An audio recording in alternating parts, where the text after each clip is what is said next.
Funding for this program was provided by members of Friends of Iowa Public Television. 70,000 families helping Iowa Public Television inform, enlighten, and enrich your life. Join them.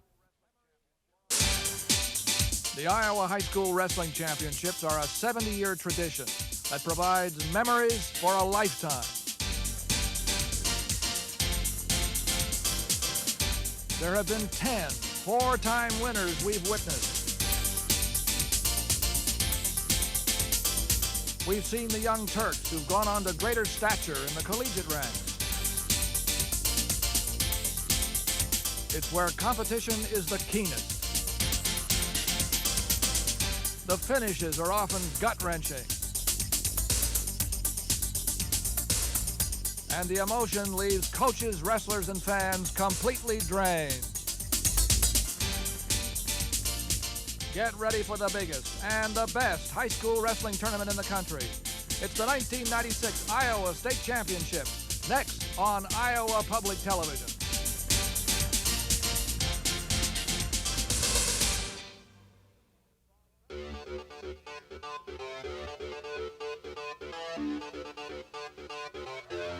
From Veterans Auditorium in Des Moines, Iowa, Iowa Public Television Sports presents our 25th anniversary coverage of the High School Wrestling Championships.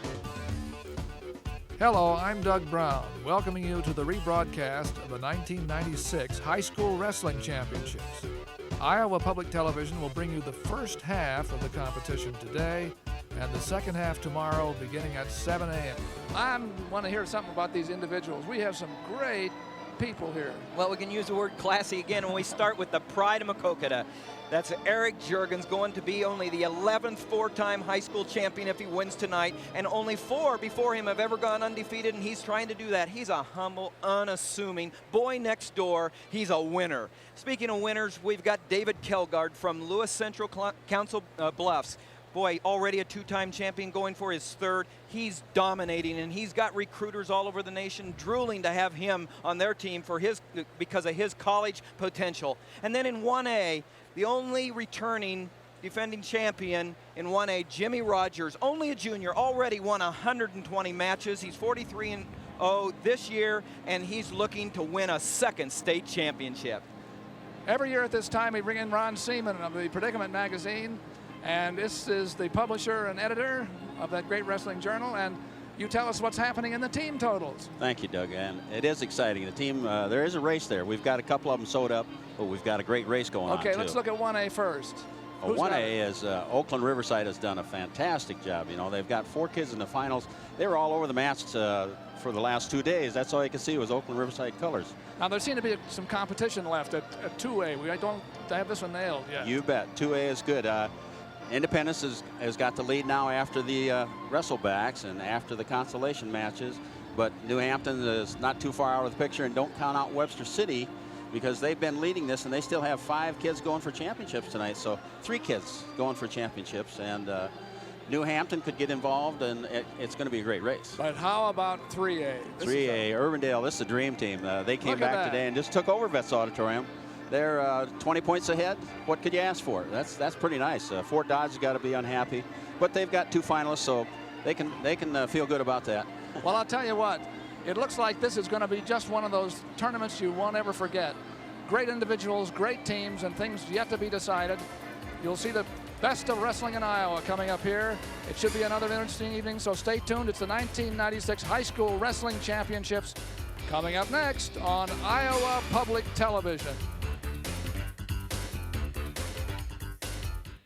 And now let's join PA announcer Mo Kelly of the Iowa High School Athletic Association for tonight's opening ceremonies. Young men in our nation, they are student athletes, and they are place winners in the various weight classes and divisions of our 1996 State Wrestling Tournament. The Grand March escort is former West Hancock wrestling coach Al DeLeon.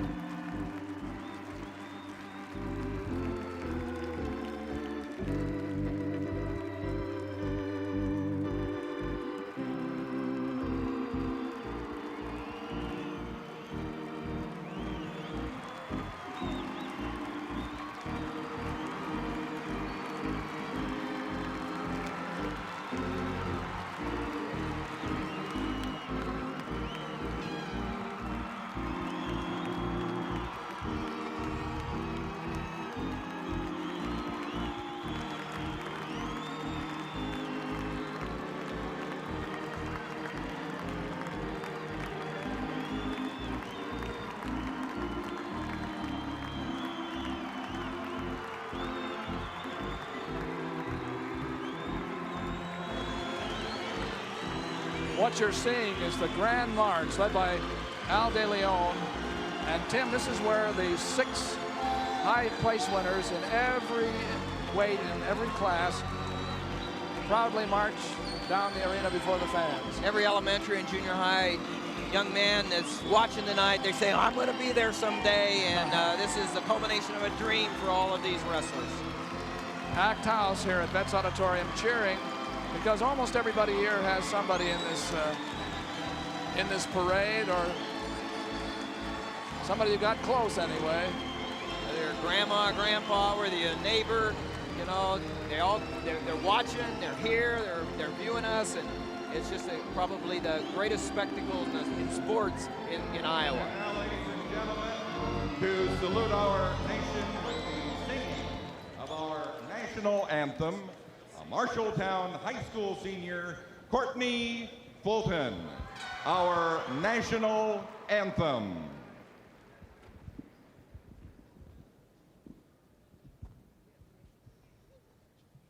Oh, say, can you see by the dawn's early light what so proudly we hailed at the twilight's last gleaming, whose broad stripes and bright stars through the perilous fight o'er the ramparts we watched were so gallantly streaming, and the rockets' red glare, the bombs bursting in air, gave proof through the night that our flag was still there. Oh, say does that star-spangled banner yet wave o'er the land of the free and the home of the brave?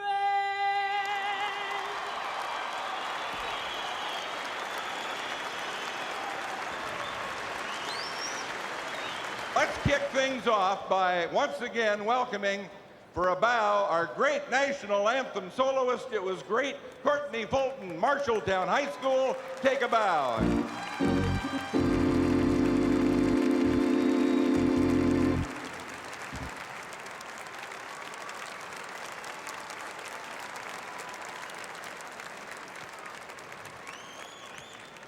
Ladies and gentlemen, our Grand March escort this year has devoted almost his entire life to this sport, and what a great representative he has been of the sport of wrestling. He's been a coach, he's been a wrestler himself, a longtime official, he's written books about the sport, and certainly after 31 years of successful coaching, it's great that we honor him here this evening.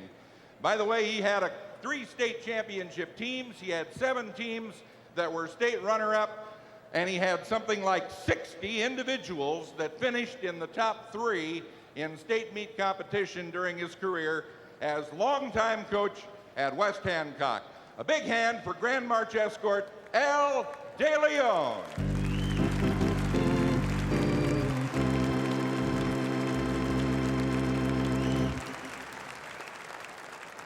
Each year, the Iowa High School Athletic Association and the Iowa Wrestling Coaches and Officials Association combine to select new inductees in our Wrestling Hall of Fame. And we have 6 inductees with us this evening, some of the great names in coaching and in competing at the high school level in our state. To present the awards, David Hardy, the Assistant Executive Director of the IHSAA, and the current Chairman of the Board of Control, Chuck Van Heck, the Athletic Director of Muscatine High School. And we would first like to induct into our Hall of Fame Barry Davis. Barry, a competitor at Cedar Rapids Prairie, a three-time champion in high school, and of course there haven't been too many of those. Went on to the University of Iowa, became a tremendous wrestler at SUI, and perhaps even highlighting his career, competition in a Paralympics, in 1984 a silver medal as an Olympian, and a gold medal at the Pan Am Games. How about a big welcome for Hall of Famer Barry Davis, currently coach at the University of Wisconsin, and his wife, Nan.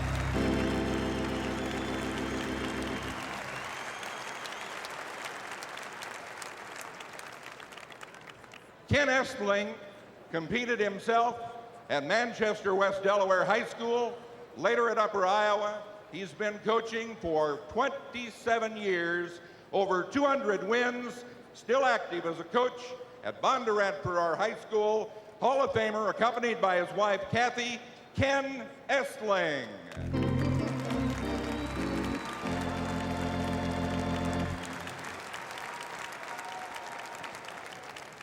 Another longtime coach and competitor. In high school at Decorah, he became that school's very first individual state champion. Later went to the University of Iowa, was a Big Ten champion, finished second in the NCAA tournament, and then into a coaching career, starting at Belle Plaine and the past 23 years at Marshalltown High School.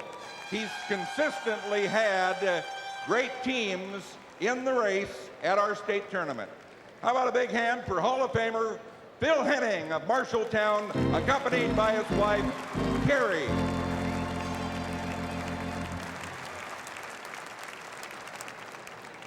Leroy Capriva from Decorah started out as an assistant for about 8 years. Then he took over the head coaching chores for the next 21 years. Had great success as a high school coach. He's in administration now, but still loves this sport. As you well know, those folks up around that area.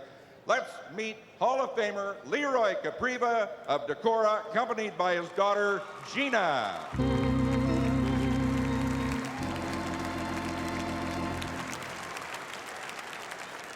We haven't had very many four-time individual champions in our state, but the sixth one came along in the person of Mark Schwab of Osage. He won 4 state high school championships while at Osage High School. He later competed at UNI. He won 49 matches as a freshman at UNI. But then the old injury bug hit a bit, and he went on to win All-American honors despite a rather severe knee injury. One of our great high school competitors, meet Hall of Famer Mark Schwab of Osage.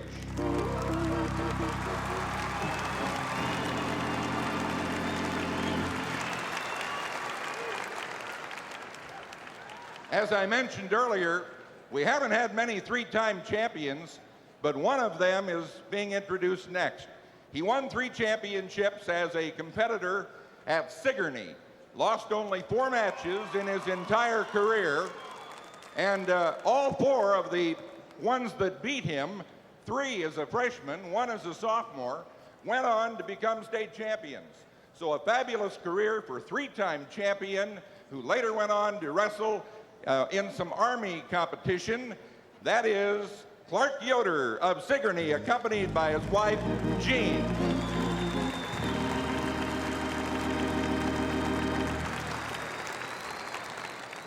Several years ago, we decided that we needed to start recognizing officials. So we instigated an Officials Hall of Fame. Now this covers all the sports, baseball, basketball, football, everything. Tonight we're going to induct a wrestling official in our Officials Hall of Fame. Nobody has been a state wrestling tournament official any more times than this man. I believe the total is 21 times. As a matter of fact, he's still working our tournament this year. So how about a hand for a longtime wrestling official from Perry, Larry Blaker, accompanied by his wife, Pat.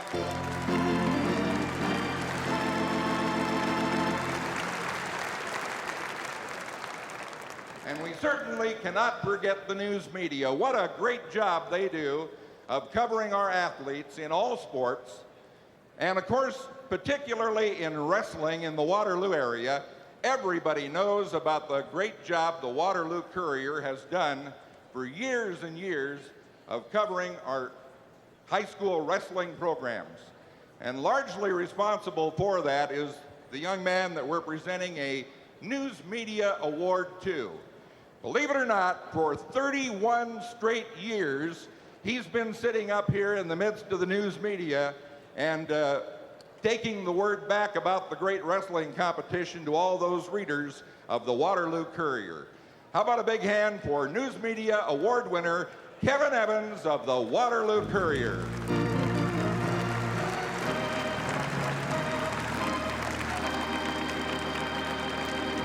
As they depart, how about another big hand for all of these inductees and award winners.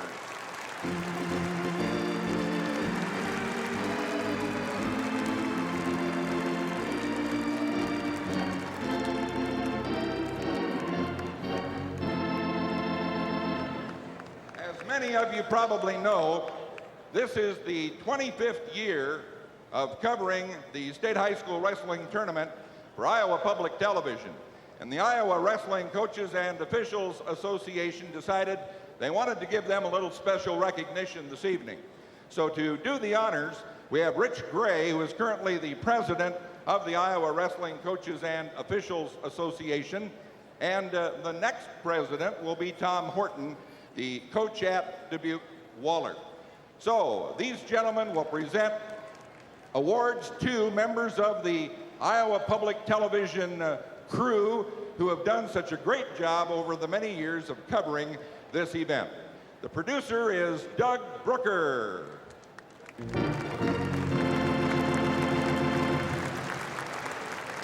The announcers are Doug Brown,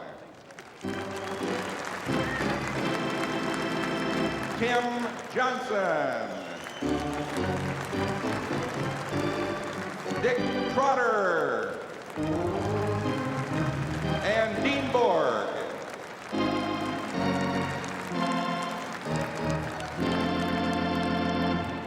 Now, the Iowa Wrestling Coaches and Officials Association meet each Saturday morning of our tournament, and at that time we learn who the current year's Coaches of the Year, Official of the Year, and Junior High Coach of the Year as selected by members of that organization are.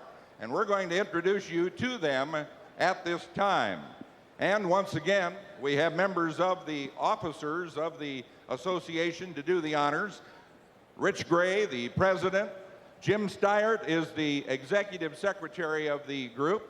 And in the middle is Ty Seaman of Storm Lake, who is the secretary of the Wrestling Coaches and Officials Association.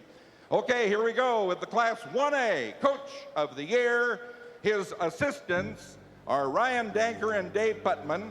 They were fourth last year and are leading the tournament at this time in 1A. Coach Mitch Anderson of Oakland Riverside.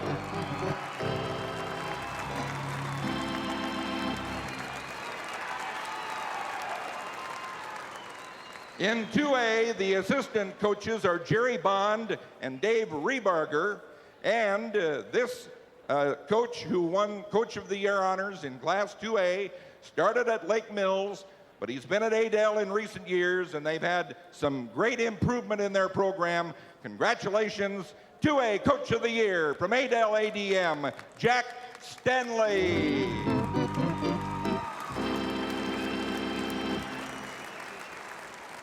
In Class 3A, the assistants are Bill Herder, Kurt Christensen, and Chris Streets. Our coach in Class 3A has been at it for 27 years. Here's an interesting thing. In the recent Missouri Valley Conference tournament, 5 of his ex-wrestlers were coaches of teams in that tournament. They've had a great program at Dubuque Hempstead, and their Coach of the Year is Dan Dunham.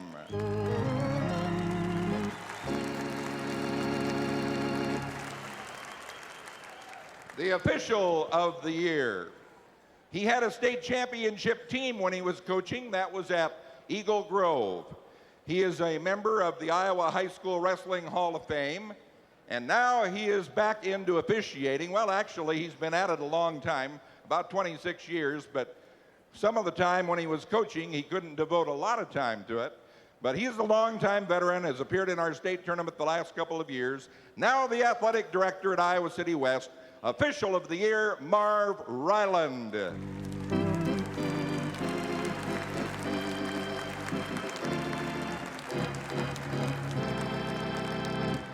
And you know, the stepping stones to a great varsity high school program is what they get at the junior high level. So here's a real veteran of devoting himself to junior high wrestling, a total of 29 years of guiding junior high youngsters at Waukon, our junior high honoree of the year, Mel Haskovac of Waukon, accompanied by his wife, Edna. Another outstanding group. How about one more hand for them?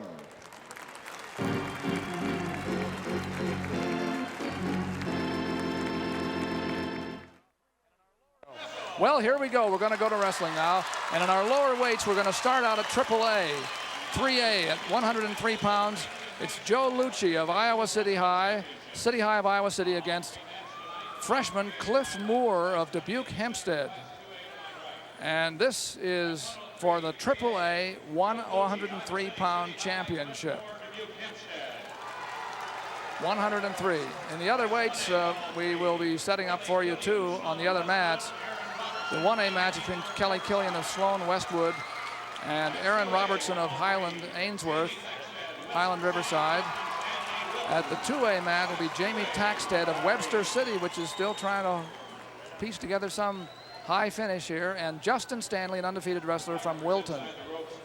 Our referee will be Tim Beyer from Greenfield between Joe Lucci and Cliff Moore in this AAA match at 103 pounds.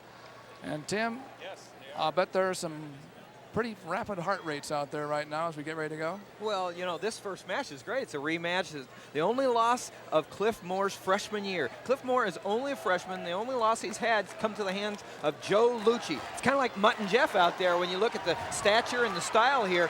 The loss was 3-1 in sudden death overtime. So this is fantastic.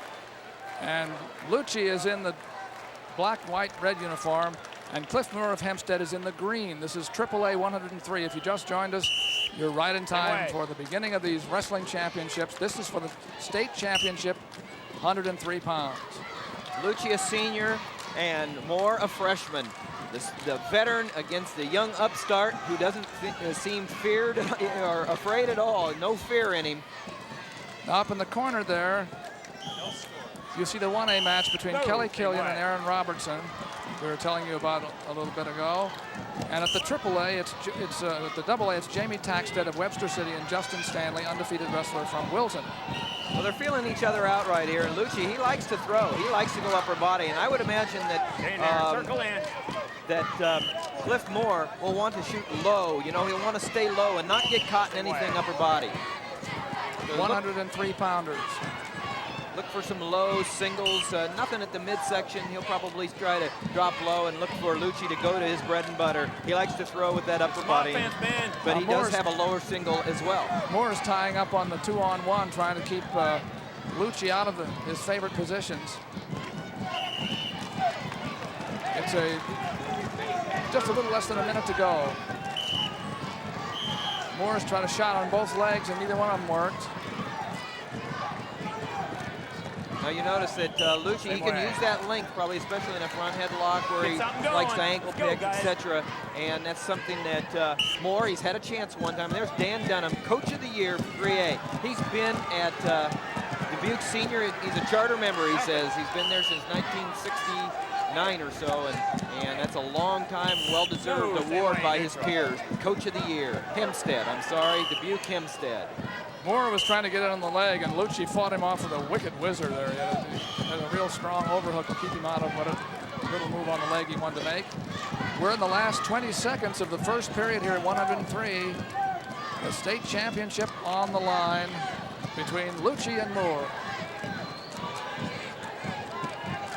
You know, Coach Denham was telling me that he coached Cliff Moore's dad. Oh, whoa, good throw. We were talking about the throw. He got the 2. Two takedown. No Moore back avoided points. the back points there by rolling on through. And so there's the 2-point takedown. And lightning struck right at the end of the period. Time has just run out. He had an overhook, little hip toss action right there, but Moore was able to roll through, and it's just a 2-point takedown. The choice here. We were talking there just a minute ago about Cliff Moore's dad being coached by Coach Dunham, and he said a couple of uncles Ankle also band. wrestled for him. His dad was a state defers. qualifier, and a couple of them had been on the staff. The choice goes to Dubuque Hempstead's Cliff Moore, and he defers, I believe, and Joe Lucci takes down City High. He had that throw for a 2-point takedown at the end of the first period. Now he escapes to go up 3-0. Of course, Joe Lucci, coached by great wrestler, national champion from Iowa, and longtime wrestling coach from Lisbon, and now at City High, where he's already won a state championship in his first year as the coach. Brad Smith, the head coach at City High, Iowa City. Lucci got to this final with 3 decisions. He beat Jay Bowman of Waverly Shell Rock 10-8, and then Tony Brown on a squeaker. That was his closest one in the quarterfinals of Sioux City Heelan. He beat Luke Richardson at Pleasant Valley 5-0 in the semis. Moore got here with a technical fall in the first round and 2 decisions. His semifinal win was over David Brown of Lamars, and here they are in this championship match, and now we have a minute and a half to go in the second period of 3. 3 periods long. It's 3-0 in favor of the man in the black. City High's Joe Lucci. Joe Lucci lives with the coach, Brad Smith. His mom moved to Wyoming last year, and he went with him and placed second in the state. And just decided he In Wyoming, huh? In Wyoming, and he missed this Iowa atmosphere and this Iowa wrestling too much, and he's back in Iowa City. And I mean, why wouldn't you miss this? So when you look at this full house look here. at him control the chin and that really tough front headlock. So here he is, already matched his.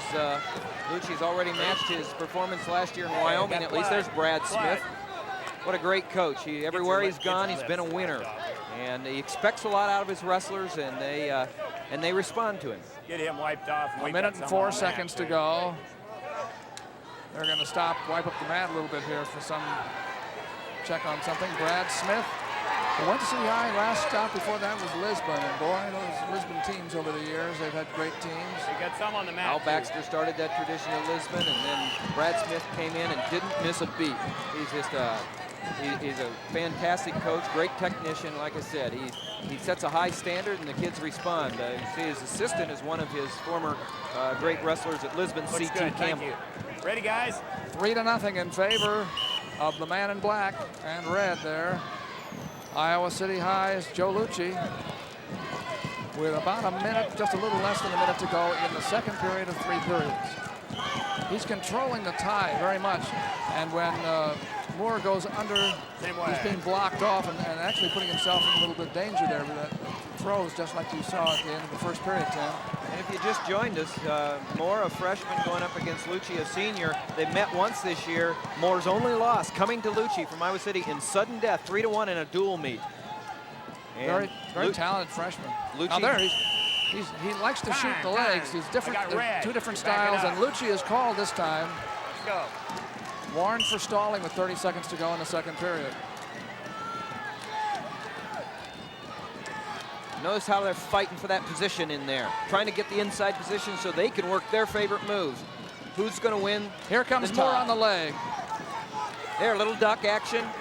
Didn't quite get it. Another duck to the other side. A lot of activity by this freshman, Cliff Moore. He's a very impressive wrestler. A lot of power packed in him in that. Again, that whizzer. Time. That's Third that period. overhook that Green's Lucci choice. works. And the second Green period takes ends down. with a score 3-0 in favor of Lucci. Got a warning, Red. But there is Set. Cliff Moore's coach, Dan Cover time, Dunham. man. Seems very calm. Maybe what will be, he's saying. And he figures his young man is Back to mat. going to escape here and get back on the feet. It's 3-0 in favor of the man on top, Joe Lucci. And both these wrestlers are dangerous. Lucci, 19 pins out of 32 wins. Moore, 11 pins out of 29 wins. They both can stick their opponents' shoulders to the mat. Freshman against a senior, you know, that's a lot of difference in age, really, and maturity.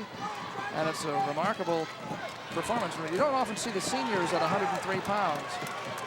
But Joe Lucci is winning this one 3-0 with a minute and a half to go. There's no riding time point in high school, as you know. So it's just a tough ride here. Same way. Lucci, a tough rider on top. You can see why. He's got the length, you know, and uses his weight well, uses his leverage well. He was a state qualifier in Iowa 2 years ago as a sophomore. Moved away to Wyoming, got second, moved back, and going for his first state championship. And a big stand-up there. Got good hand control. Came out Moore for 1 point. So it's 3-1, and Moore is doing what he should do. He went right on the attack. Boy, he's just getting right after him. He's in there with a tough defensive wrestler, but there's 1:04 to score. You know, that's one of the things we've noticed in this high school tournament. You don't see people standing around. These young people, you see it more and more every year. They just go after each other. No, they do. They, you know, it's just a lot of action all the time. 51 seconds to go. The man in black is leading 3-1. There is a takedown difference between them. Again, Moore, the freshman in green from Dubuque Hempstead, trying to work something outside. A duck under, but the man was not there when he went behind. So now we're down to 35 seconds. There's another shot. He's putting some pressure. Oh, there's a snap go behind, but he doesn't have him down yet. He lost him. He did get the takedown. Yeah, I thought he looked like he thought he had the takedown, but he wasn't going to ride him, and he wants to give up the point and take a chance on winning a takedown in the last 15 seconds. He's trying to duck. He's got a plan, but he's running out of time. Got a young man. Oh, nice pick. Oh, yes. Best defense is a good offense, and that's what Lucci says to win a state title. A terrific move by Lucci at the end when things went on the line. I don't think he was given any points at the end, but he didn't need them. 4-3 in favor of the now state champion, Joe Lucci of City High of Iowa City, who just beat Dubuque Hempstead's Cliff Moore.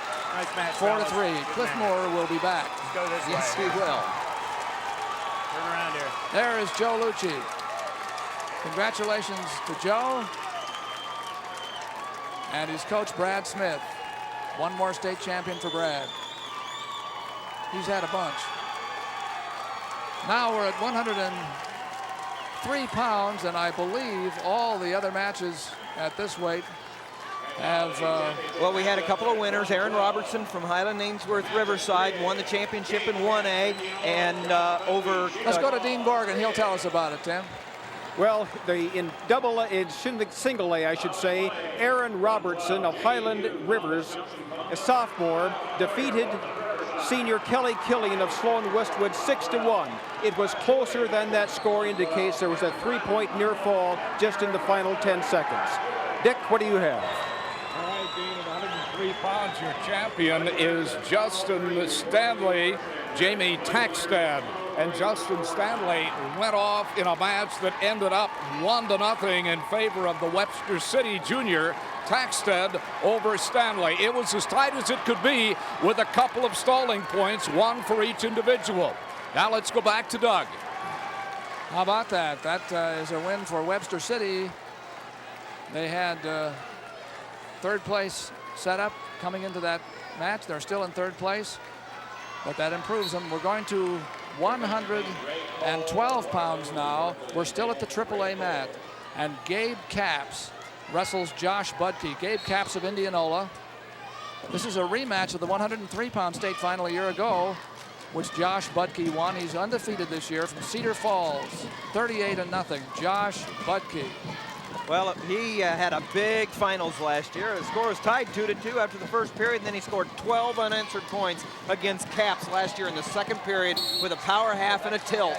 But Capps was a freshman, and he's not a freshman anymore, so I don't anticipate that happening. And last night, well, we'll give you that in a minute. There's the 1A match. J.D. Pugh of Columbus Junction against Kyle Canoyer from Riverside, Oakland.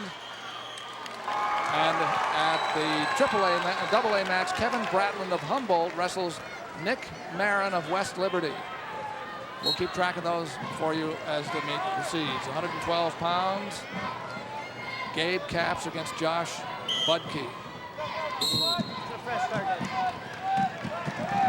As we said, that this is a rematch of the championship match last year at 103 pounds. And Gabe Capps of Indianola there, in the blue, the purple, had a big match last night. He beat undefeated Ryan Davis of Urbandale, who was ranked second. He beat him 5-4 and got into this final round. Capps coached by Wes Creason, and Wes has done a great job at Indianola and has really been one of the top Metro coaches here in the Des Moines area and bringing that program along. And then, of course, Cedar Falls, coached by longtime coach Gene Doyle in his 22nd year at Cedar Falls. 11 as the assistant to Hall of Famer Keith Young, and 11 now as the head coach of the Cedar Falls team. The AAA mat at 112 pounds. Tonight we'll try to show you, it's our intention to show you the top 6 place winners as they get their awards on the award stands after the matches. So in between rounds of weight classes. So you can look for that, find out where your young man finished today if you know he was in the fight for the top 6.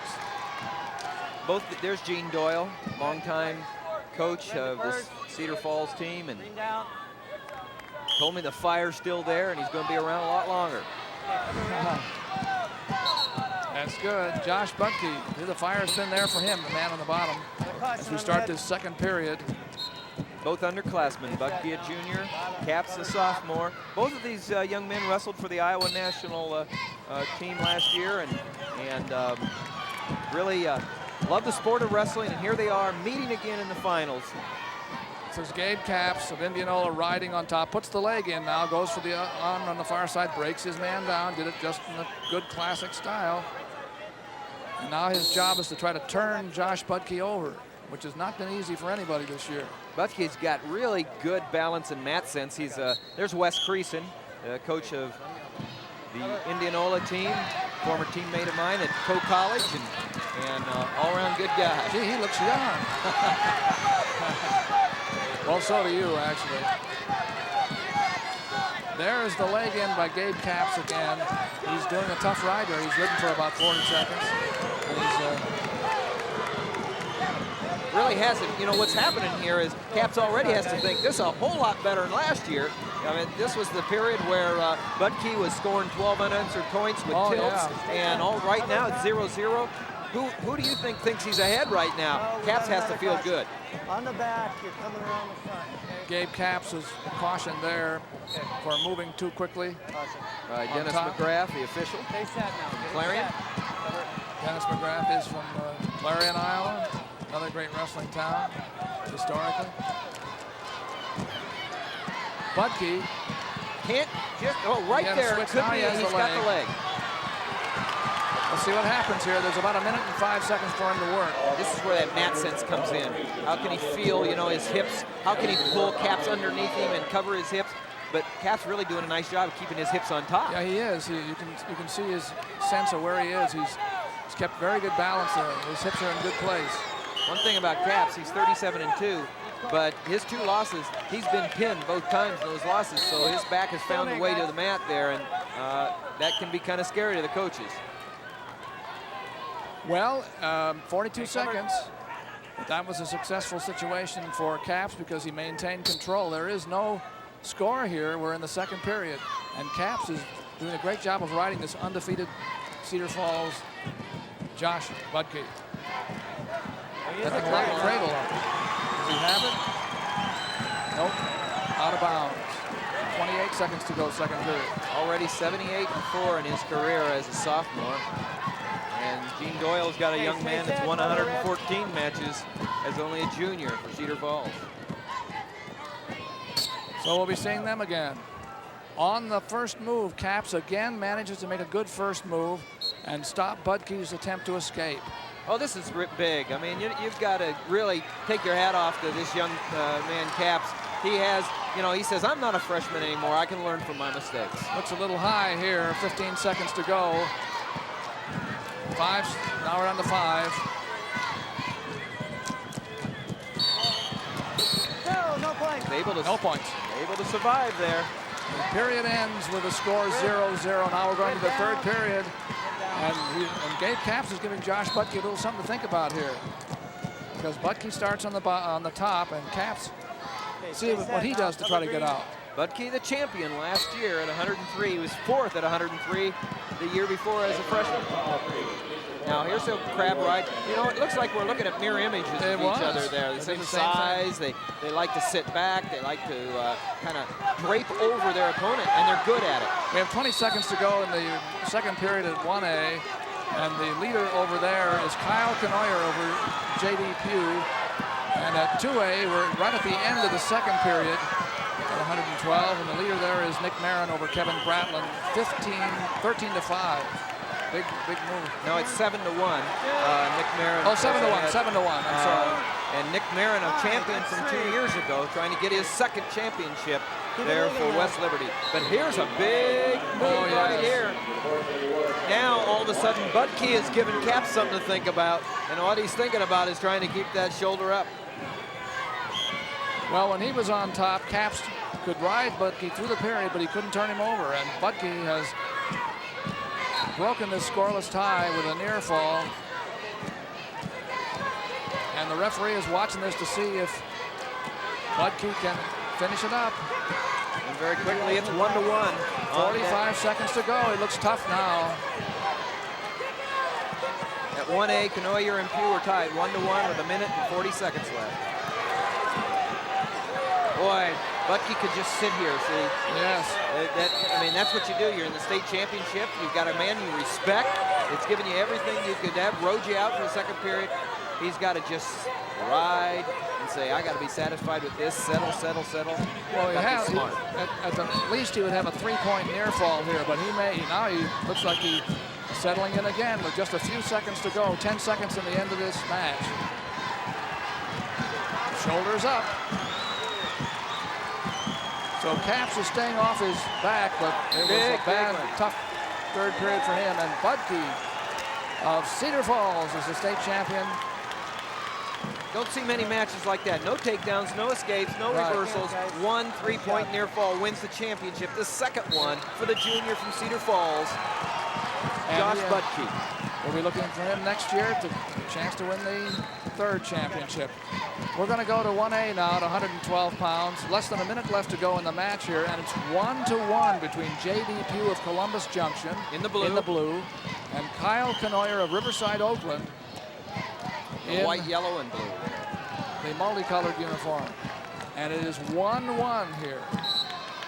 Brad Kanoyer's, or Kyle Kanoyer is Brad Kanoyer's little brother. Brad, of course, wrestles 118 for the Nebraska Cornhusker. And Kyle's trying to do something his brother never did. That was win a state championship for Riverside High School. Well, his team is already 1-1 because Riverside Oakland has locked it up in 1A. They're way ahead of everybody else. This is the number 1 and 2 ranked two teams right here.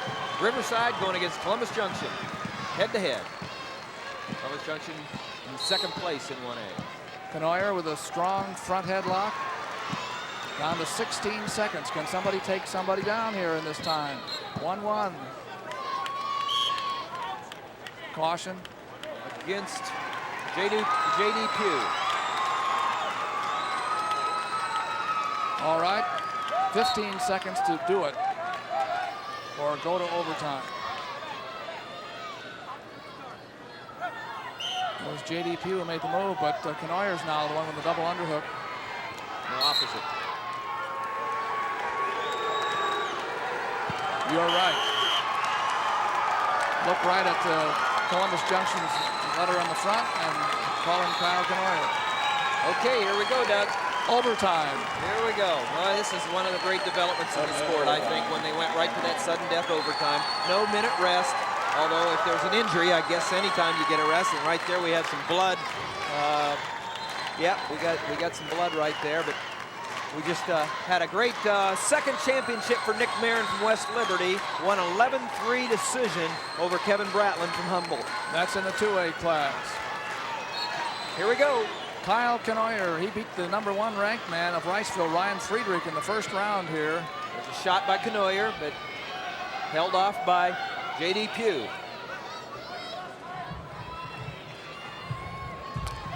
Two minutes, sudden death.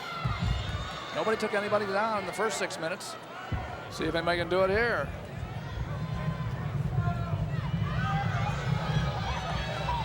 Well, usually you spend the first minute or so feeling each other out. They've spent 6.5 minutes feeling each other out. There's Knoyer. Yep, nice that was shot, his move. but he couldn't get past the arms.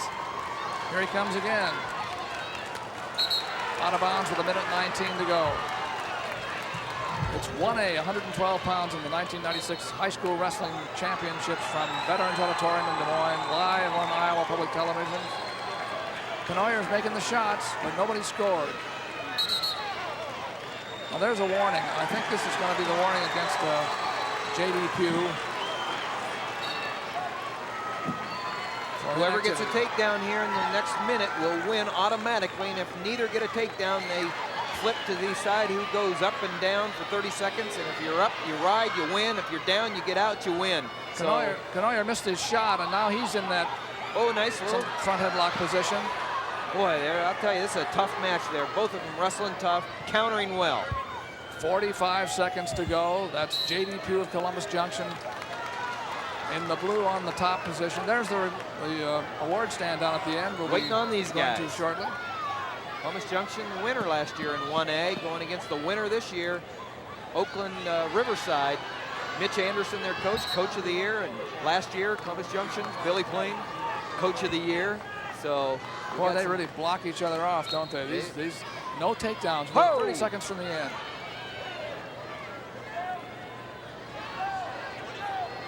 Knoyer in the blue with 20 seconds to go. He's the one who's under.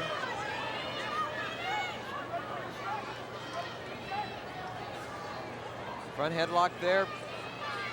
Trying to go over. Oh, here comes Pugh on the edge. No score. With 8 seconds to go. Out of bounds, says Larry Blaker of Perry. And it looks like they're going to go through this sudden death period without a score, Tim. Here we go to the second part of this where they flip. And, yeah. Okay, Columbus Junction's J.D. Pugh says, put me under. I'm going to get out in 30 seconds. There's Bill Plain on the right. John Siegel, his longtime assistant, on the left. And J.D. Pugh goes under. This is simple. Yep. If he gets out, he wins. If he gets out, he wins. If he doesn't get out, Kyle Knoyer wins the championship. Wins. You know, almost everybody picks down, but and it seems to me that almost everybody anecdotally that the bottom person wins a lot, but the officials say that statistics are closer to 50-50. Here we go. All right. That was a little bit too quick a move by J.D. Pugh. You can see it. And that is the match because he had been cautioned before. How about that? Wow. What a way to win or lose a title. He did move quickly. You can see that. It was the right call. He had been cautioned before, and he lost his title on that. The winner is Kyle Knoyer of Riverside, Oakland, over J.D. Pugh. And they took a while to call that, but it was a good call. Boy, you know, you hate to have something like that happen, but now let's go down for the awards at the 103-pound level. Presenting the Class 1A 103-pound awards, Coach Jeff Weiland of Highland Ainsworth Riverside. 6th place, Che Ullman, Riceville. 5th place, Gordy Holland, Gilbert. 4th place, Caleb McCarty, Guthrie Center. 3rd place, Tyler Jones, Lisbon. Runner-up, Kelly Killian, Sloan Westwood. And the 1A 103-pound champion from Highland Ainsworth Riverside, Aaron Robertson.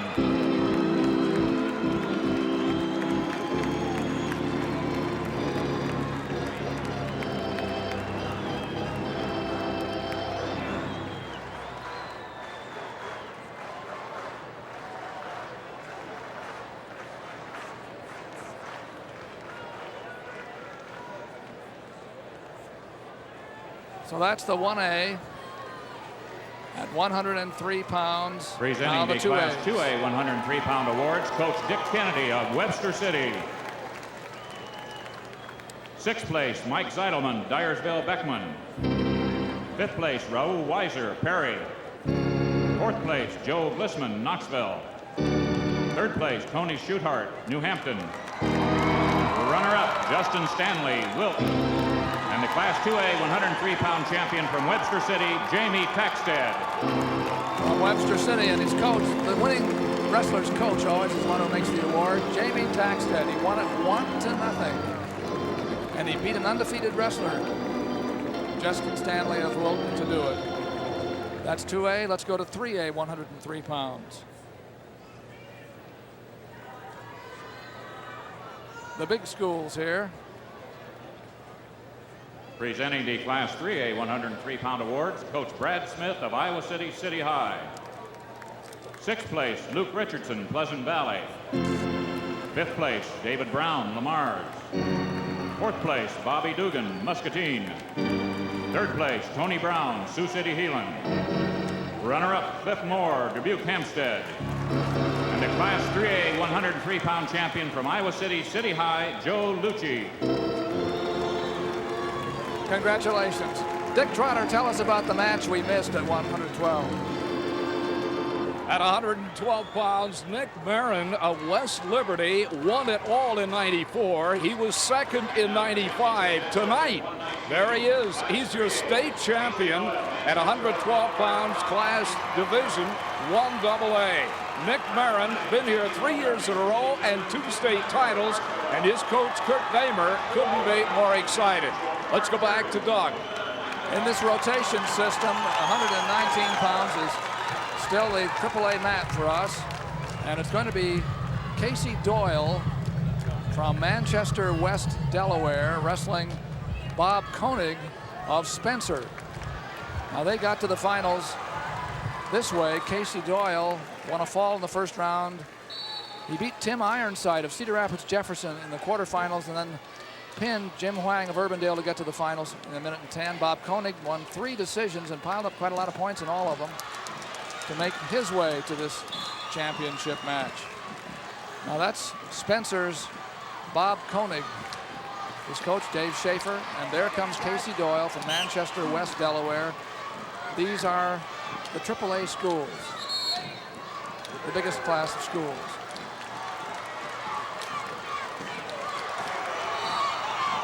Shot by Koenig, by Casey Doyle of Manchester, West Delaware, and a very good one. Scores 2, so he's up 2-0. Each period in high school wrestling is 2 minutes long. In the 1A match tonight, too, at 119, Andy Warner of Mason City Newman is wrestling Tim Baker of Clarksville. Tim Baker has placed 3 times at this championships. In the 2A, Mark Juergens of Maquoketa, that's a familiar name, he's the younger brother of Eric, is wrestling Michael Pentecost of Independence. Independence is in first place in the team. With a Pentecost win, against Juergens. with a win for Independence, clinched the title. And so this every match for Independence is a big one. But right here, we've got Casey Doyle. He took him down and rode him for a while, and then gives up a escape to Bob Koenig from Spencer to make the score 2-1. 2-1 in favor of the man in black. Here he comes again. That's the shot he made the last time. A single leg to his opponent's right. He likes to work there to the single leg there. He's a really technically sound young man. As a matter of fact, neither one of these men looked uncomfortable in that position. Sometimes. You bleeding? Come here. Somebody say there's some blood right there. Casey Doyle, I was talking to his coach when I find young man. Nobody knows where it is, but they're going to look. He's bleeding underneath the chin. We got blood on this young man. John Monroe of Indianola is the official. Go ahead and take him over there. That's fine. You can take him over there. Sure, that's fine. It's his work time. Go ahead and take him over. Doyle, as I was saying, he's got a 3.9 grade point average, and he was just named a week or so ago as Youth of the Year in Manchester. And so he's the kind of young man you like representing our state in the state final. And he's ahead 2-1 here as they go back to work with about 25 seconds left to go in the first period here. The championship match at 119. Here comes Doyle on that leg again. He's in now. He's just trying to finish up, but nice job by Koenig coming around. All he has to do is cover the leg here and get. Oh, here. Doyle did a nice job of catching the leg. Koenig kept it, and it looks like he's going to be all right because the period's just about to end. No! 2-1 in favor of Koenig, of Casey Doyle. You go and get the blood wiped off you, son. Again, blood seems to be Koenig's. So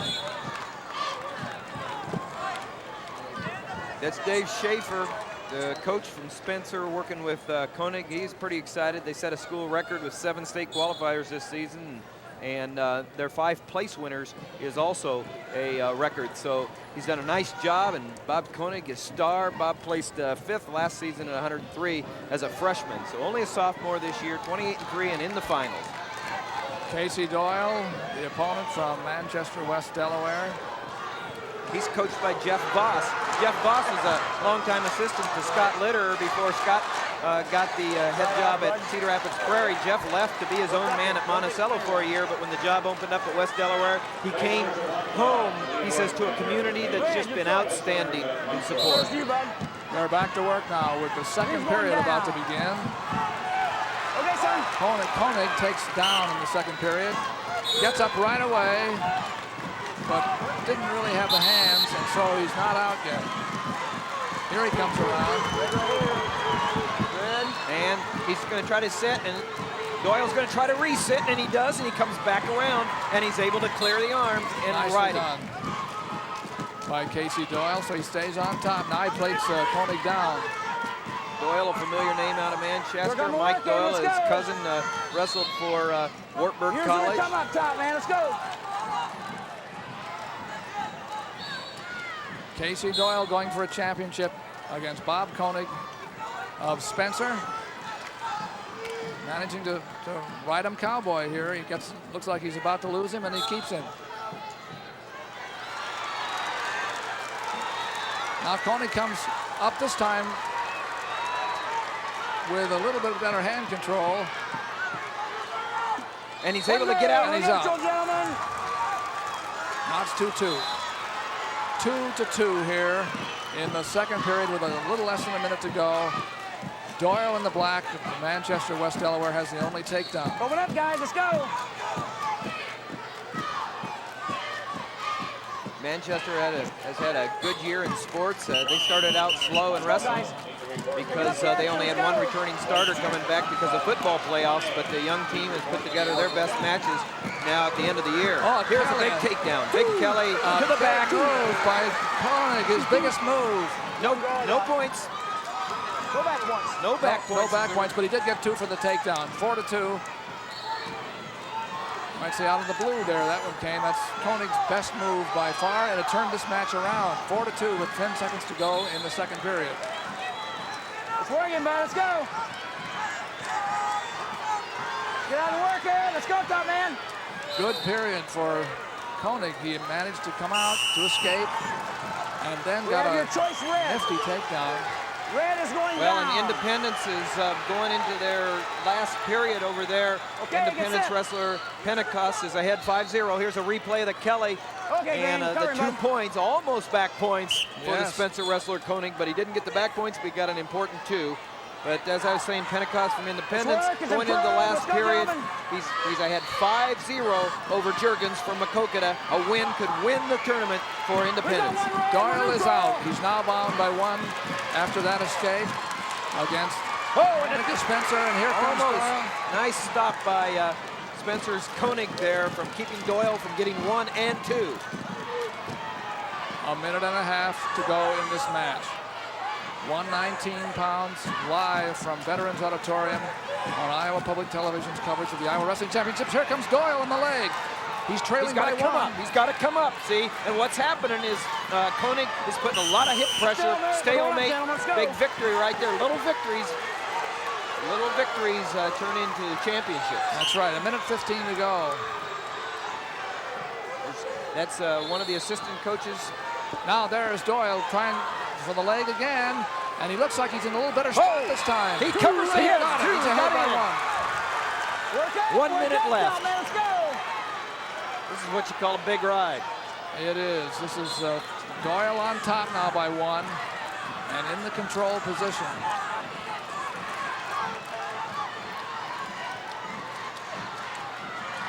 The bottom man needs an escape. This position's looking better now for Doyle. He's in between the legs there.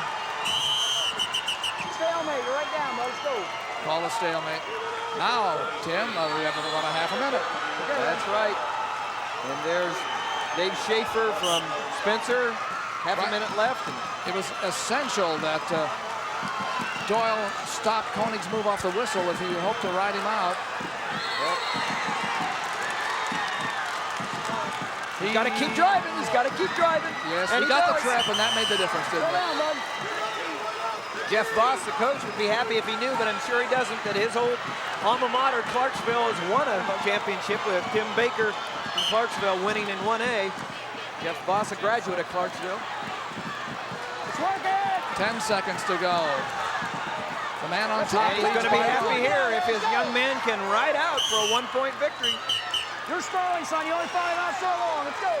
There's a warning, but there are only 3 seconds to go, so Doyle looks like he's in pretty good shape unless Koenig makes a miraculous move. Stop the short sit or the stand-up, and it's over. Casey Doyle of Manchester, West Delaware. Shake hands, gentlemen. Good match.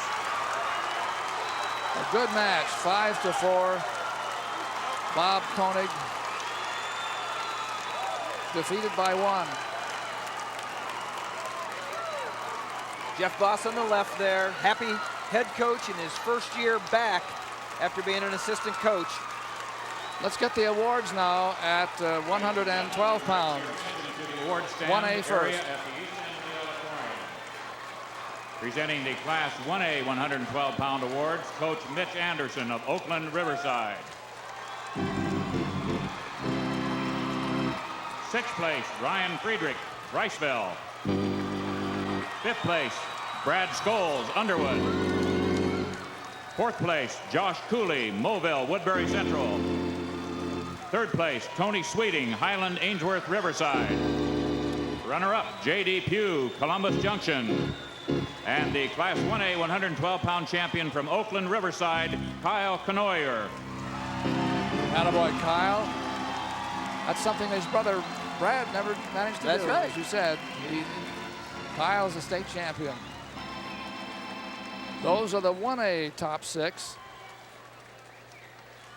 from Veterans Auditorium in Des Moines on Iowa Public Television Live, our annual, the 25th coverage. Presenting the Class 2A 112-pound awards, Coach Kurt Deemer of West Liberty. 6th place, Mike Blanchard, Aurelia, Alta Aurelia. 5th place, Matt Passvogel, Wilton. 4th place, Kyle Cunningham, Forest City. 3rd place, Zach Weiglin, New Hampton. Runner-up, Kevin Bratland, Humboldt. And the Class 2A 112-pound champion from West Liberty, Nick Marin. Nick has been a very, very fine high school wrestler.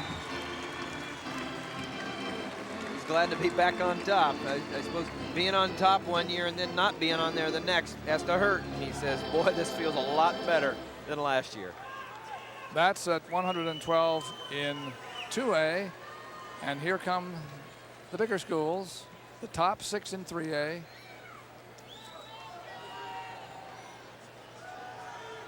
Presenting the Class 3A 112-pound awards, assistant coach Paul Huffman of Cedar Falls. 6th place, Todd Hoffman, Spencer. 5th place, Matt Lepick, Iowa City West. 4th place, Bill Fisher, Norwalk. 3rd place, Ryan Davis, Urbandale. Runner-up, Gabe Capps, Indianola. And the Class 3A 112-pound champion from Cedar Falls, Josh Budke. Number 1 from Cedar Falls, Josh Butke. Now let's go get a full report from Dean Borg. Single A, 119 pounds. Andy Woolner of Mesa City Newman had lost 3 times during the season to Tim Baker of Clarksville. He had hoped tonight would be different, but it wasn't to be. He was decisioned 10-1. Leading into the third quarter, in the third period, he was behind 5-0. He scored an escape in that third period, but then Baker responded with a takedown and 3 near-fall points to decision Andy Woolner 10-1. So the champion, Tim Baker of Clarksville, Dick, AA. Yes, Dean, at 119 pounds AA competition, your state champion, Michael Pentecost of Independence, as he defeats Mark Juergens of Maquoketa by the margin of 5-1. Actually, Juergens shown there with a little disgustedness in himself after he scored only 1 point, and it came late in the match with 1:30 seconds left in the third period. Back to you, Doug. And that gives Independence the team title the way we figure it. Now here comes He's the man. a young man, the man who is seeking to become the 5th person ever to win 4 championships in Iowa undefeated. He would become the 11th man to win 4 titles and the 5th to do it without losing a single match in high school if he can make it. This is Eric Juergens of Maquoketa, who's 32-0, wrestling Mike Corsilia of Davenport Assumption, who has 1 loss. Guess who, too? And guess when it happened? Last week. He didn't last the match with Eric Juergens. Eric Juergens won in 3 minutes and 41 seconds. In the center, man. We talked Relax about a minute, unassuming relax. and humble, and that's Eric Juergens. What a great young man, and what a great moment this will be if he's able to finish out his dream. Jeff Tampier, the coach there, and I've talked about the thrill it is to coach a 4-time state champion. 1A in this 125-pound class, Steve Swope of Oakland Riverside wrestles Tim Corey, a freshman from Bondurant Farrar. And at AAA, it's Ben Barnes of Johnston against undefeated Mark Ryle, who's going for his second title. Man. Long shot by Juergens from way out, but Corsilia is okay. Now Juergens has the leg, but it's right on the edge, and can he haul it in? Nothing yet. One thing about Juergens, he had a lot of young men avoid him this year. Move up and wait, move down and wait. Didn't have a lot of competition all year, and he was kind of a little worried about his shape, and he would make matches go longer and not just take the falls when they came. But I doubt if that happens tonight. He doesn't have to worry about keeping his condition past this match right here. Nice shot by Corsilia. But here comes Juergens. Defend and then counter fast, and he gets the first takedown, 2-0. Neutral. He feels confident up there, so he lets Corsilia go to make it 2-1 and comes back around again. 4-1. 143-0, and he just got his 100th fall last night. That's his right. 100th fall out of 143 victories. The state champion the last 3 years at 103, 112, 119, and he's going for his 4th at 125. Eric Juergens has about a half a minute to go here in the first period of the match. That would, if you wanted, give him the chance to step to the top of that award stand for the 4th time. Watch the arm now. Of course, Corsilia, he was 4th last year at 125 on the state championship team of Davenport Assumption, coached by Wade King. And Corsilia, 40-1, like you said. He's no shabby wrestler right there. He's real tough. He's undecided where he's going to go to college. A lot of people might say, well, where's Eric Juergens going to go? There's controlling the hand. He snaps one way, goes the other around, covers the arm, covers the hips, and gets the 2 points. But Eric Juergens is undecided, and he's not even thinking about it until after tonight. Corsilia was in the down position, and Juergens just let him go to try to take him down again. 4-2, and he did. 6-2. 6-2 in favor of Eric Juergens, and here he comes again. Just to give you an example of how tough Mike Corsilia is, he's won 133 matches in his career with 65 pins. There's Jeff Tampier, closest to us in his 8th year as the head coach at Maquoketa. That's something you say, look, I'm a good wrestler, you know, any normal year I'm going to win this thing. But here is Eric Juergens in the mat against him, and he leads now 6-3. You know, Jeff Tampier, it's worth noting, you know, he's put his time in. He's been the head coach at Maquoketa 8 years. Yes, that's good. Okay. He's been the assistant coach 1 year, and he was the junior high coach for 17 years before taking over as assistant and head coach. So he's put his time in at Maquoketa. 8-3. Now 8-4 is Juergens with 1 minute and 10 seconds to go in the second period. Lets Mike Corsilia go. He's had a lot of success on the feet. He's pinned everybody in this tournament so far. I don't think too many people have lasted too long with him. But Juergens Hey, keep it legal. Keep it legal. leads now 10-4 after Watch the arm, that. Watch the arm. He Get has it the down. hammerlock across the back. Keep it legal. 1, neutral. Now Center, 10-5 with 30 seconds to go, second period. Eric Juergens in the red from Maquoketa, going for a state championship for the 4th title if he can get it. Red, come on now, in the middle. As you saw earlier, his brother, Mark, lost to Independence's Michael Pentecost in the last weight class. Here comes Juergens again. Now he has Corsilia flattened out pretty well. 12-5 is the score with 10 seconds to go, second period. And one of the young great wrestlers that we're not seeing because of Juergens going for 4, Mark Ryle, won by a pin over Ben Barnes from Johnston. Ryle from Fort Dodge wins the championship, finishes a perfect year, 37-0, and his second state championship. Last year, he lost to Juergens in the finals when Maquoketa was in 3A. That's the only thing keeping him from a 3-time state champion. Mark Ryle from Fort Dodge wins by a pin in 3A. 1, neutral. 12-5 after the takedown near the end of the period, and then Juergens is out, making it 13-5 to start the third period, a 2-minute period. Juergens and Corsilia. Juergens just keeps coming at you. He's just going to keep coming after you, and we see a lot of that, you know, and of course a lot of teams have watched Dan Gable's teams over the years, and that go get 'em style, and I think a lot of coaches talk about how they see that in these youngsters anymore. They figure that's the way to wrestle, and they all do it. There's Juergens on top again, 15-5, another takedown.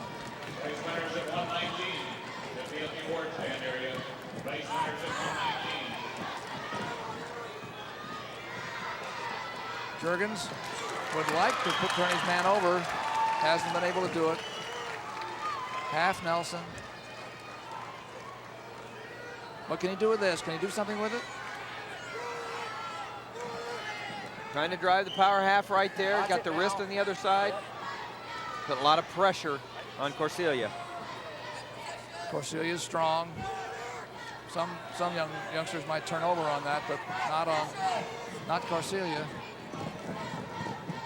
who hasn't lost to anybody but Juergens this year. Well, Juergens, like I said, he's the pride of Maquoketa. His mom and dad, Jim and Deborah, a very supportive family, and he had a brother in the finals. It's a family affair, and now he came back. It was a nice, there he goes. move. And to finish it out, he's got an older sister that's a Mat 8 at Northern Iowa. 15-5. That's considered potentially dangerous, and so referee Mark Bean of Iowa City calls him off. 22 seconds to go, 15-5. The lead for Eric Juergens. That much to go for a 4th championship. 1, neutral, center. 15-6. Here comes Juergens again on the leg. Gonna finish her out. 17-6. Did it in style, didn't he, Doug? Yes, he did. What a great, great thing, and you're gonna see the crowd respond to it. There it is. The crowd in Veterans Auditorium on its feet to welcome the newest 4-time champion. His name is Eric Juergens. The humble champion. Right over here, Eric. Come on, bud. There you go.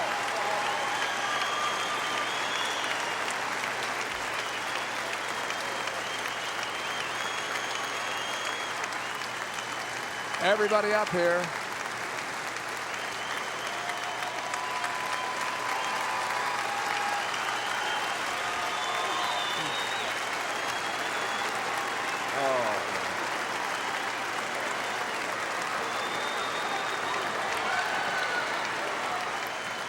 Big moment.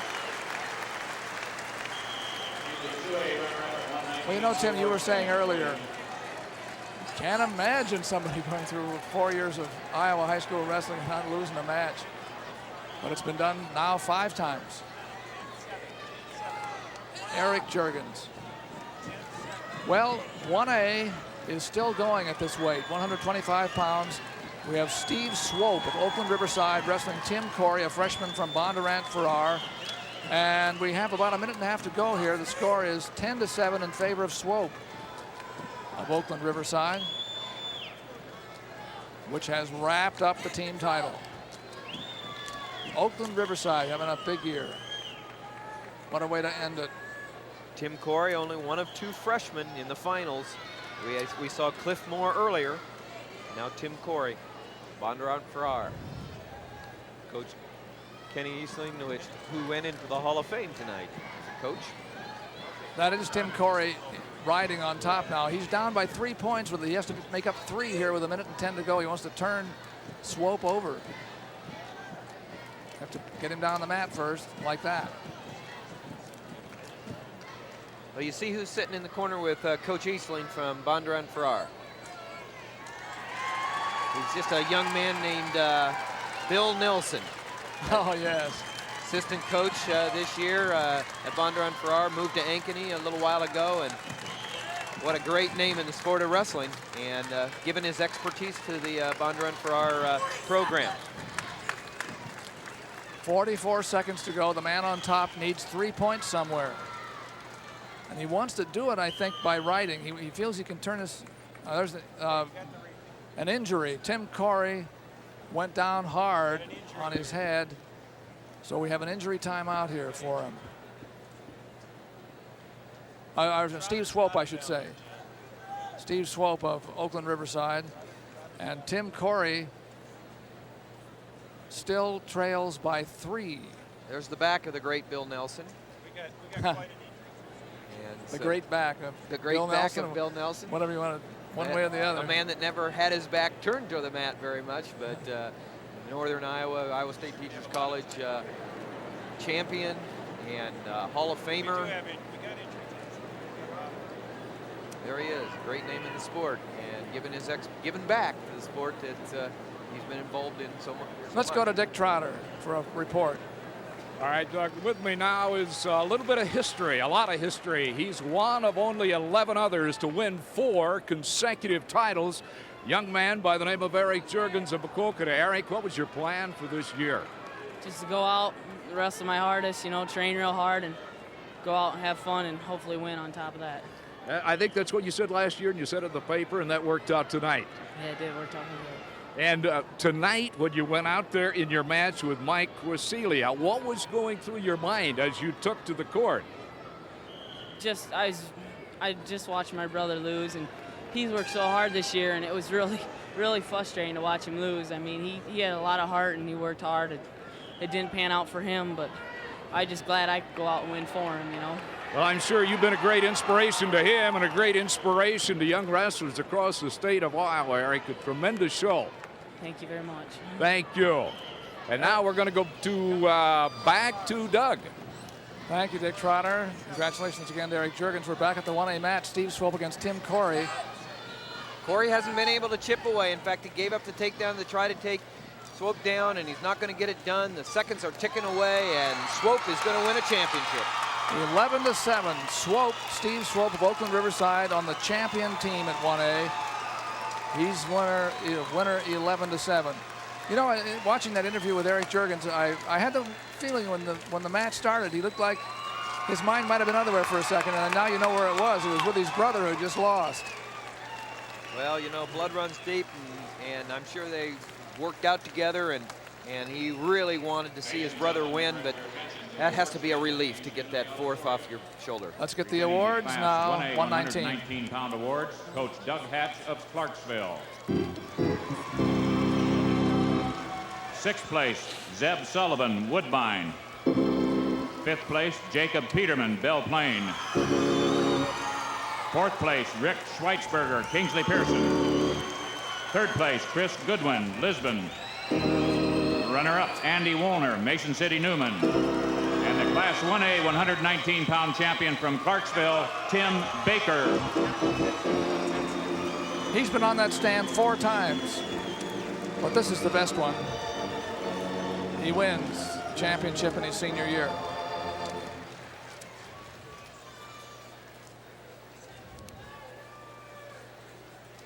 The 2A class now, the awards at 119 pounds. 2A 119-pound awards, Coach Brett Adams of Independence. 6th place, Wes Hilsheim, Marion.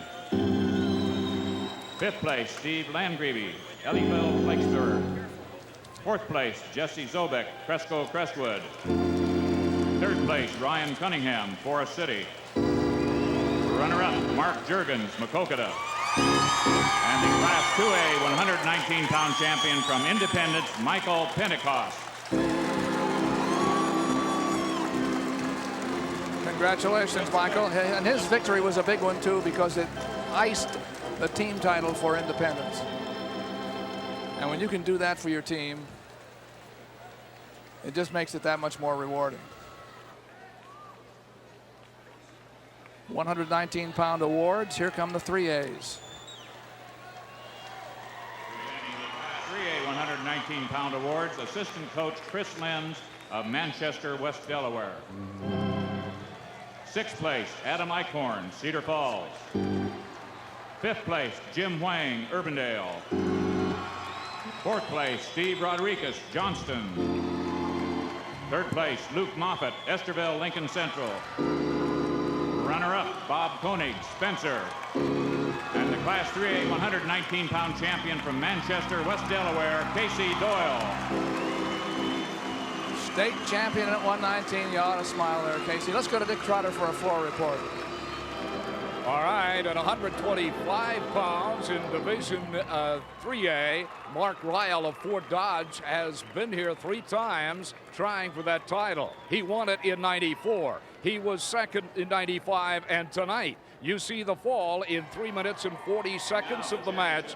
Mark Ryle, your state champion from Fort Dodge at 125 pounds as he pins Ben Barnes of Johnson. Now back to you, Doug.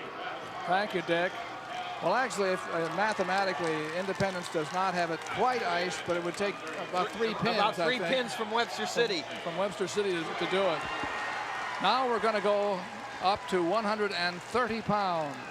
And our match here in the rotation system that we follow from the Iowa High School Athletic Association is between undefeated Travis Morrow of Lake City and Trevor Kruger of George Little Rock. Now Morrow is undefeated. His coach Joe Studding has seen him go out 34 times this year and come back happy every time. And Trevor Kruger is 30-2.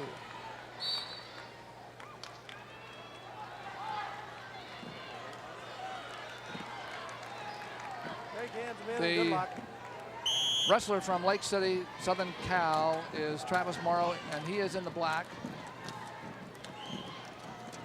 uniform. And Trevor Kruger is in the maroon.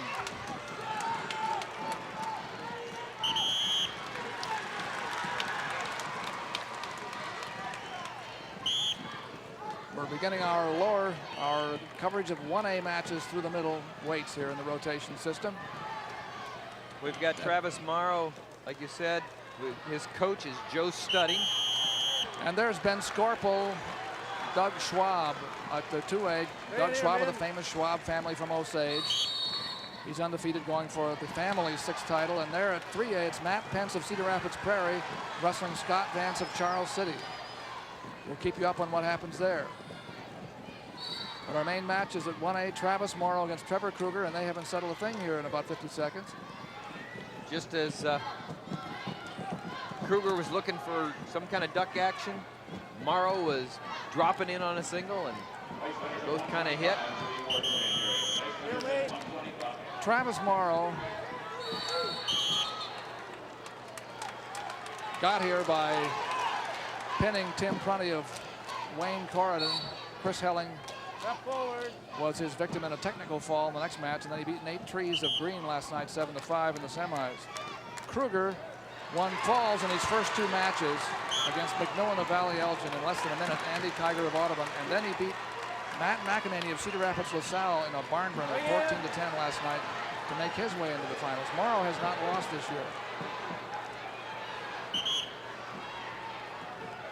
Morrow was 3rd last year here at the tournament. 2-time state qualifier. You notice you can't be pick them apart by who's the Mustangs, because they're both Mustangs. They both had Mustangs across the front. Southern Cattle, Lake City, and George Little Rock. Combination names, you know, of adding all the wonderful little town names in Iowa, and then the names that the schools are given by the people in the towns. We've come up with some remarkable names. There's Brad Piper, the coach of Trevor Kruger from George Little Rock. Hey, that's Trevor Kruger.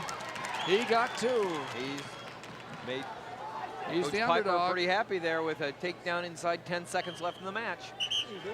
Well, that's the way to do it. Now we go to the second period, 2-0. And that was unanswered. Kruger Red's down.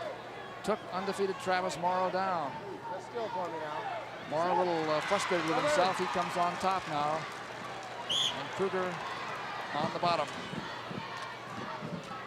Kruger fighting for hand control, got up, but Morrow immediately dropped down and brought him back to the mat again. 2-0 in favor of the man in the bottom position.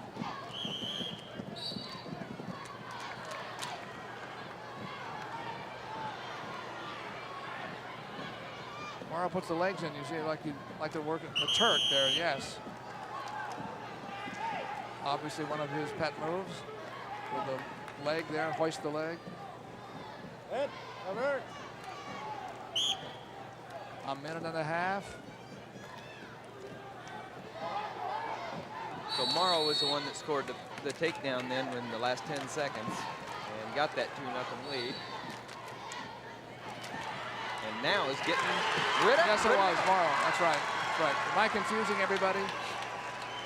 Never done that before, Tim. Not me. I mislead you all. There, whoa.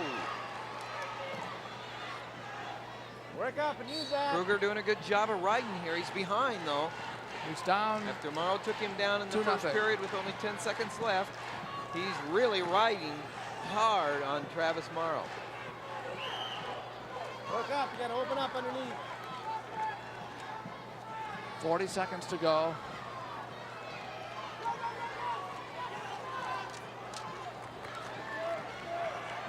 He's trying to drive. He's got it going tight.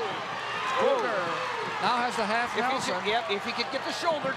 Yeah, he slipped through. Good job by Morrow to slip that. Boy, Morrow dodged a bullet. 2 back points, though. Makes the score 2-2. So the man on top, Kruger's doing a fine job of riding. He's been really tough. So we go to the third period here for championship at 1:30. Morrow in the... Still, we got 10 seconds left. Oh. Whoa. And it was just Now he enough scored a takedown with 10 Morrow. seconds left, and he scored a reversal with 5 seconds left. Boy, I'll tell you, Morrow has really done the job in the last of each of the first 2 periods. 4-2, Morrow up, as Tim said, by doing it right at the end of the period. That's still. Cover. Here's the reversal, a little bit of Granby type action. Came across for the 2 points with only 5 seconds left to go back ahead, 4-2. Now Morrow's on top of Kruger and would like to protect that lead. 4-2 there. Kruger underneath right now, needing to come up and come up hard. Third period, it's 130 pounds. The High School Wrestling Championships of 1996 live on Iowa Public Television.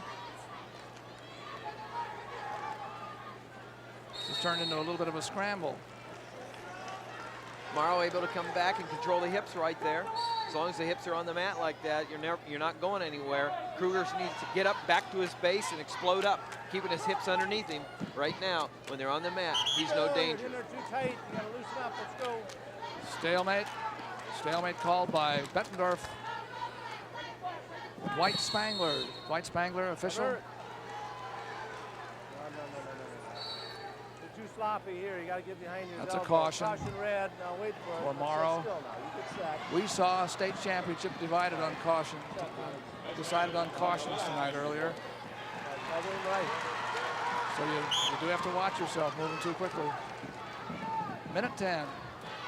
Here comes her. Oh, yes. At least one. It's going to be one for Kruger. Makes it Well, 4-3. Well, there's no points yet. No. Dwight Spangler holding off on what he's calling. There he is, 1 There it point. is. Talk about shape. Kruger's got shape. He won with 30 seconds left with a takedown last night. We'll get into these finals. Here he comes. What's happening over in the other in 2A?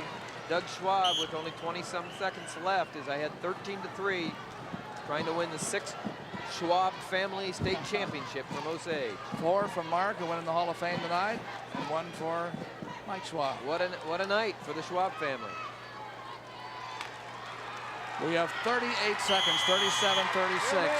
Stalemate again. It's 4-3 in favor of the man in the maroon uniform, Travis Morrow of Lake City, Southern Cal. Kruger really coming after him, but Morrow was able to drop down onto the leg.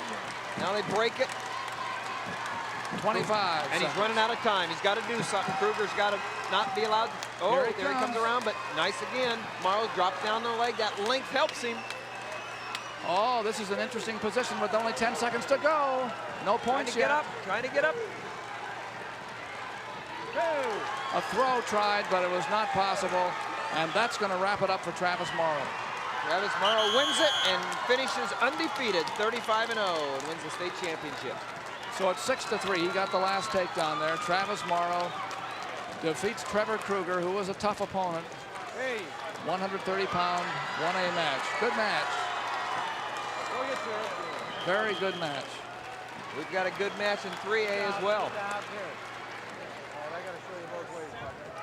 That's between Matt Pence of Cedar Rapids Prairie and Scott Vance and it's all tied of Charles City. All tied up 7-7 with only 33 seconds left. 33 All right. seconds, and there's something. And so. There we got a little injury timeout. How about those hot pink there. Leg bracelets there? That's Matt Pence, Cedar Rapids Prairie. Scott Litterer, the coach there, looking on in his first year at Cedar Rapids Prairie after winning state championship at Manchester, West Delaware, Manchester.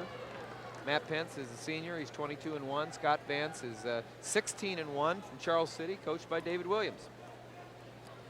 David Williams, a former placer for Charles City, back home now as the head coach.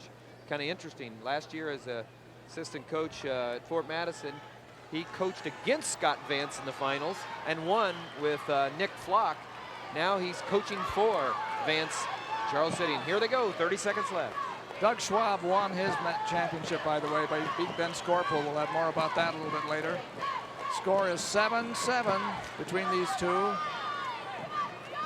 Now Pence has the, let's just separate them by the pink since they're wearing the both black.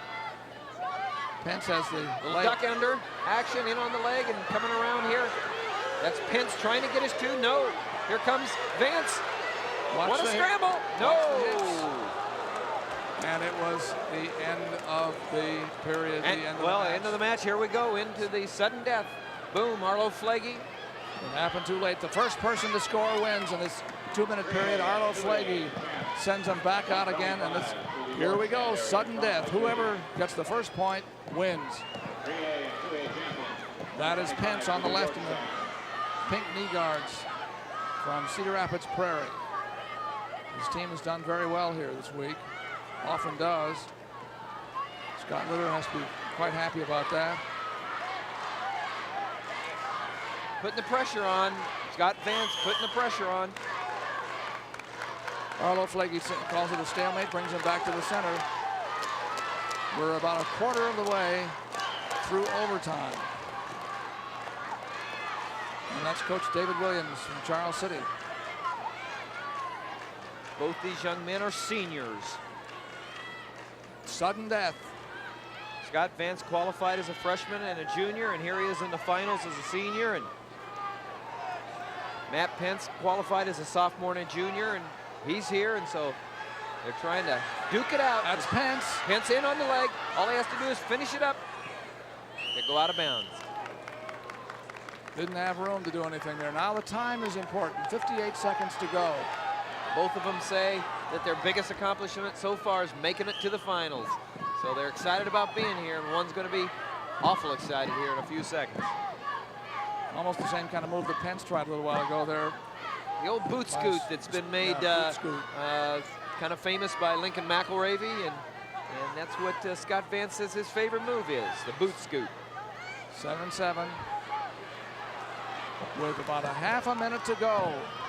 At 130 pounds, the 3A championship on the line in overtime. 30 seconds exactly to go. The first score wins. Vance shot right off the mark, but couldn't get it. 20.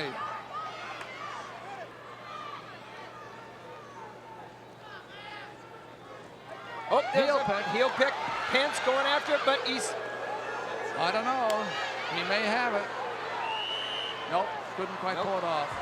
He wasn't able to get both legs there, Doug. He wasn't able to get control. Scott Vance did a nice job of scooting off and keeping his other leg away from Pence. 6 seconds to go, or we're going to go to that coin toss. And anything can happen. And we know that. That pony ride. Sometimes you don't even get to the ride, as we saw with JD. Now the Charles City people are applauding because Scott Vance got his choice, and he's going to take down. If he's out before the 30 seconds are up, he wins. If Matt Pence rides him out, he wins. So here we go again.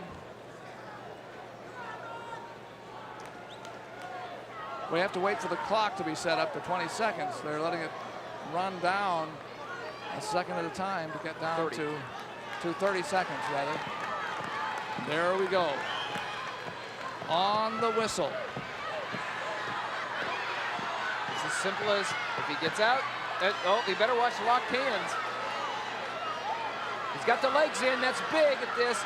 If he gets caught in here, you don't have enough time to get out. Great position for Pence from Prairie. 10 seconds. Uh-oh. Here comes. Oh, he's sitting good.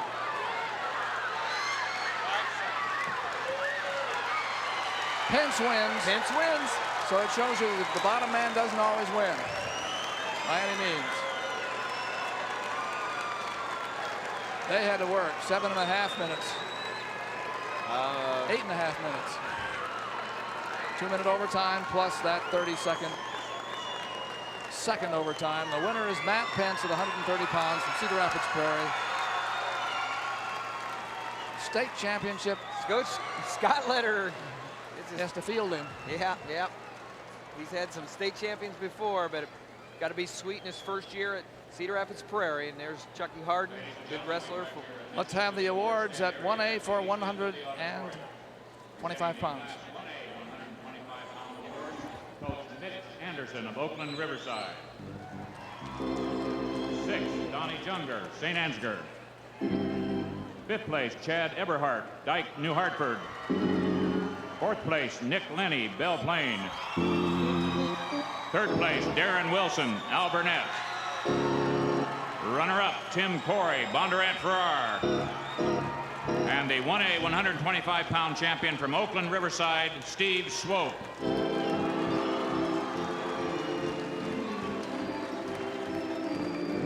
Satisfied young man there, Steve Swope.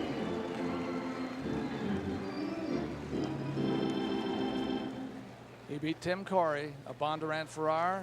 Oakland Riverside's Steve Swope. He's very happy too because his team has done so well here, winning the 1A title. Presenting the Class 2A 125-pound awards, Coach Jeff Tampier of Maquoketa. 6th place, Andrew Thompson, Clear Lake. 5th place, Matt Anderson, Shenandoah Farragut. 4th place, Barry Thiede, Rhinebeck, Gladbrook, North Tama. 3rd place, Nick Haynes, Pella. runner-up, Mike Corsiglia, Davenport Assumption. And the Class 2A 125-pound champion, the 5th undefeated wrestler in high school history, and the 11th four-time state champion, Eric Jurgens, Pocokota.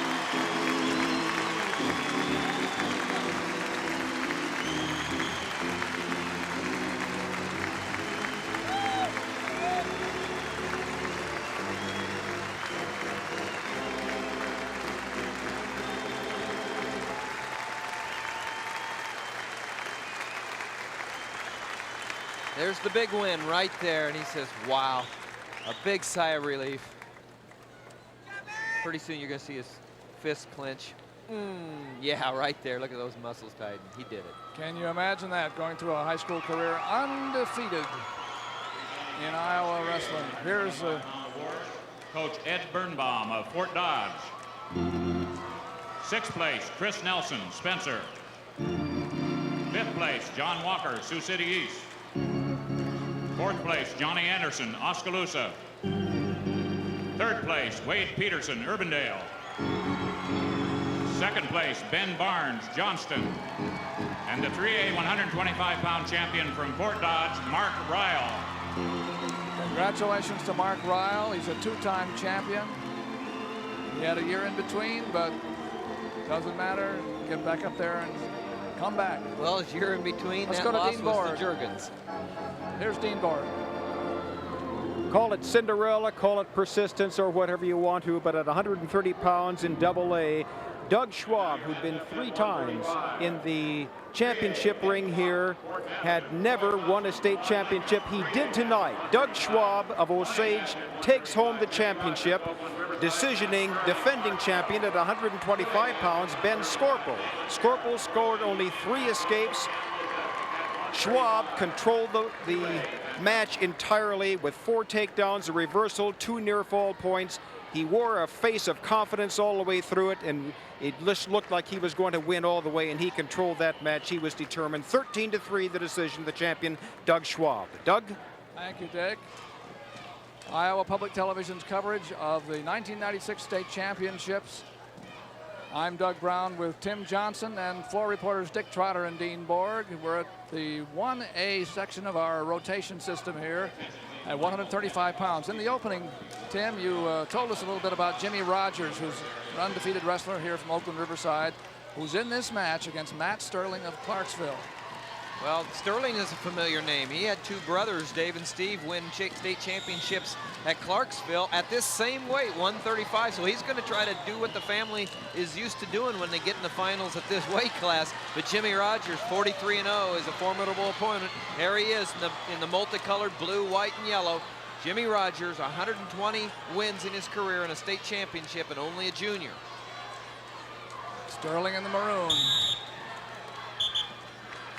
We'll come back to the middle again. Now in our other matches too, we have a AA match going between Dave Mara of LaPorte Union High of LaPorte City, and Matt Gogol of Anamosa.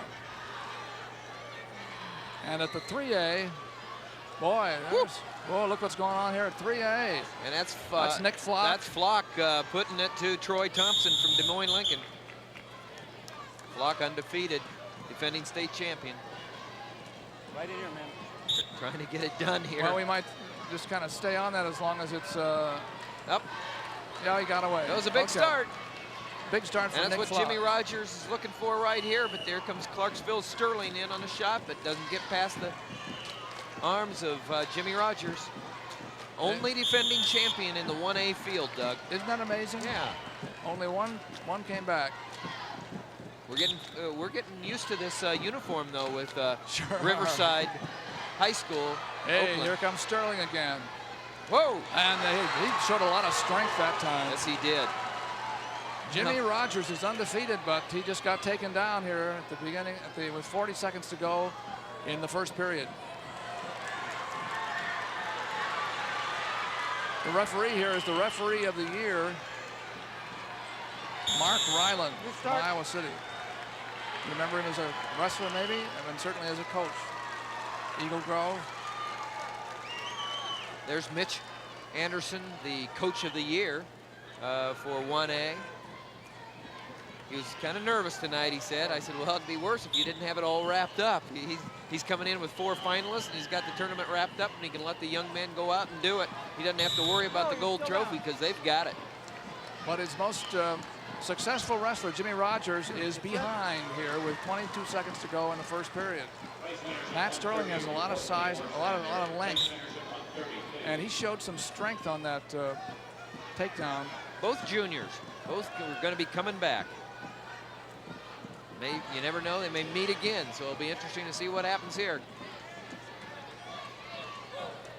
Sterling.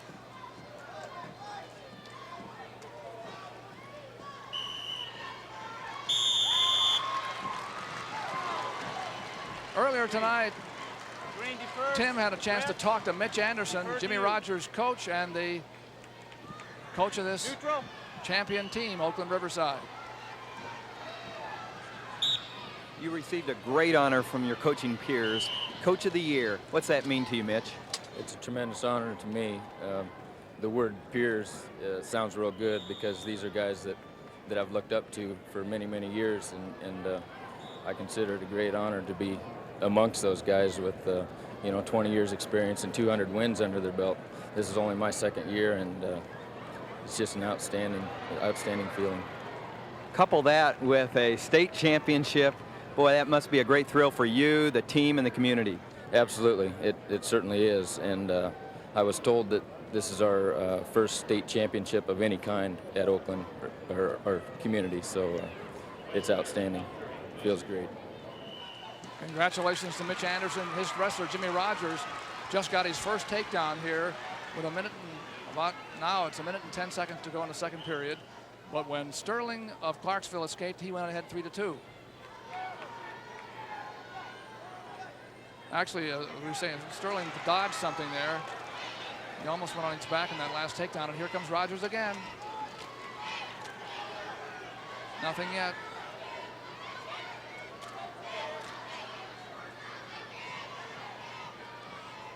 There's 2.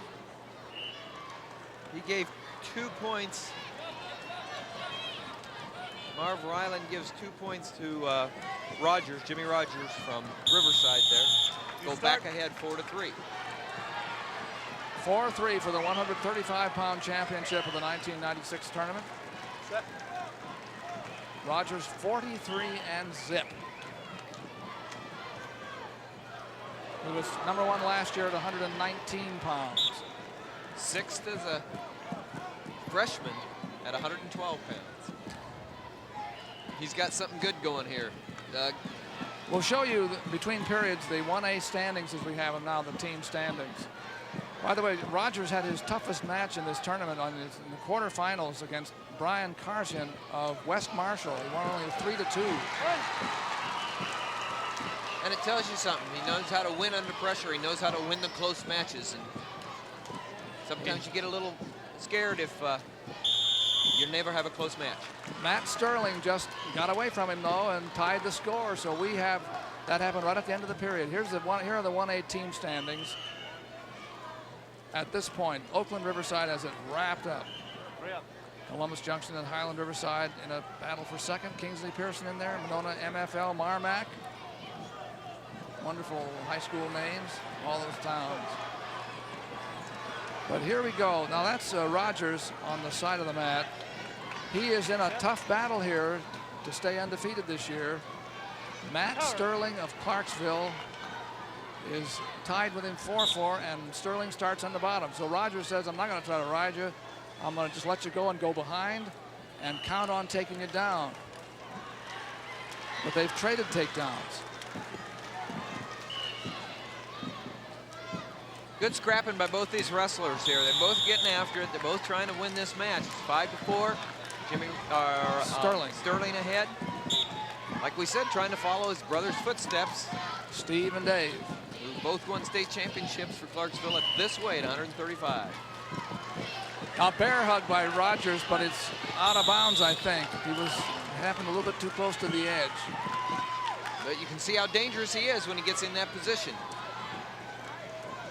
Yeah, that was one he wanted very badly, but it happened right on the boundary line. Doug Hatch from Clarksville. He's the coach there. Jimmy Rogers under, that was a duck under to a bear hug, but he was stepping on the line, and that's what Marv saw as the feet go out. So now we go back again to the mat with a minute and a half to go, and Sterling leading 5-4. He made the shot. Nick Flock wins his second state championship for Fort Madison on 3A, 21-11 over Troy Thompson from Des Moines Lincoln to finish undefeated, 30-0. Out of bounds with a minute 13 to go. Sterling, the man on the left in the maroon, young man, is leading here 5-4. We have a minute to go. Sterling keeping Rogers at bay and leads 5-4 here. 53 seconds to go. That's a worried Mitch Anderson,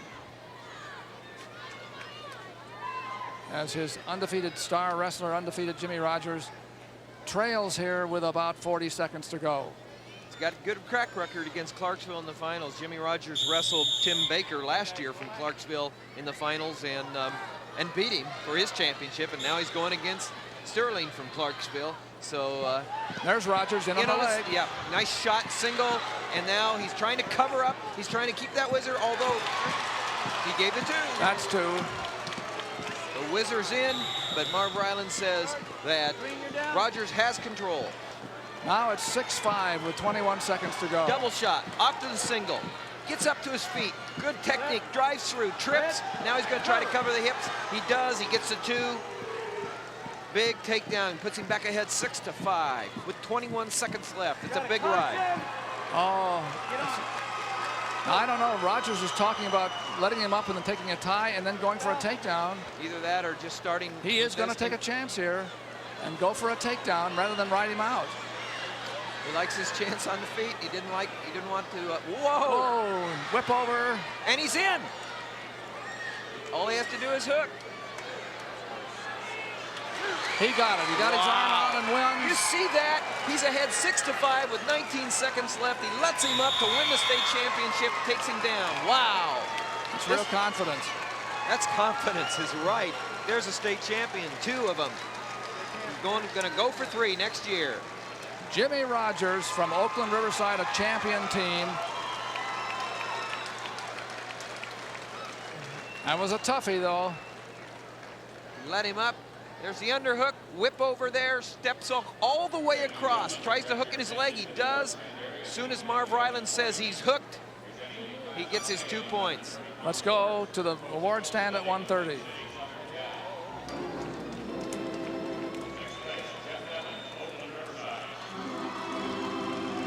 Brian Ewing, Moravia. Fourth place, Matt McEnany, Cedar Rapids, LaSalle. Third place, Nate Trees, Green. Runner-up, Trevor Kruger, George Little Rock. And the 1A 130-pound champion from Lake City, Southern Cal, Travis Morrow.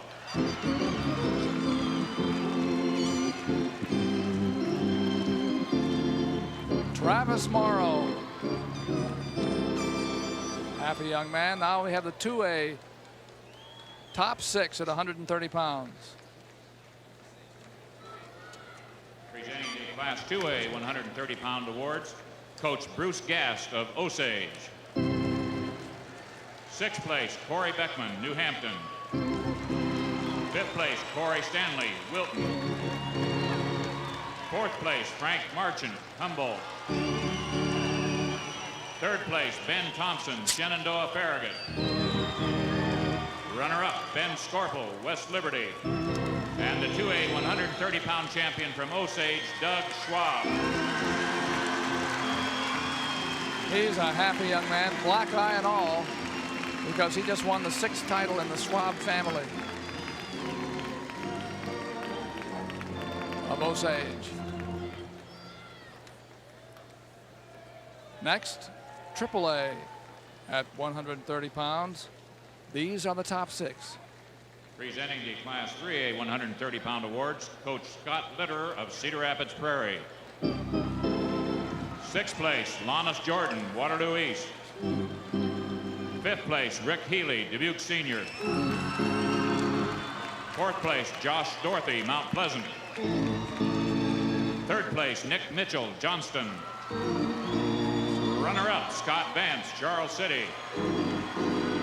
And the 3A 130-pound champion from Cedar Rapids Prairie, Matt Pence.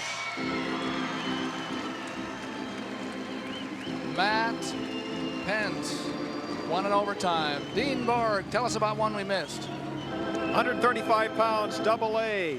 Dave Mara of Union Community in LaPorte City brings the state championship home to that school. He scored a takedown and 3 near-fall points and intimidated completely Matt Gogol of Anamosa with that. He added a reversal and escape and a takedown later in the match. Decisioned Gogol 10-0. Dick, tell us about AAA. All right, Dean, in AAA, we had Nick Flock of Fort Madison who made it look easy early on as he had a total of, count them, 7 takedowns in the first 2 periods, leading 15-4. When it was over, it was 21-11. Nick Flock of Fort Madison, your state champion, over Troy Thompson of Des Moines Lincoln. Back to you, Doug. Congratulations to all the winners in the first half of the competition. Be sure and tune in tomorrow beginning at 7 a.m. for the conclusion of the 1996 High School Wrestling Championships.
Television, inform, enlighten, and enrich your life. Join them.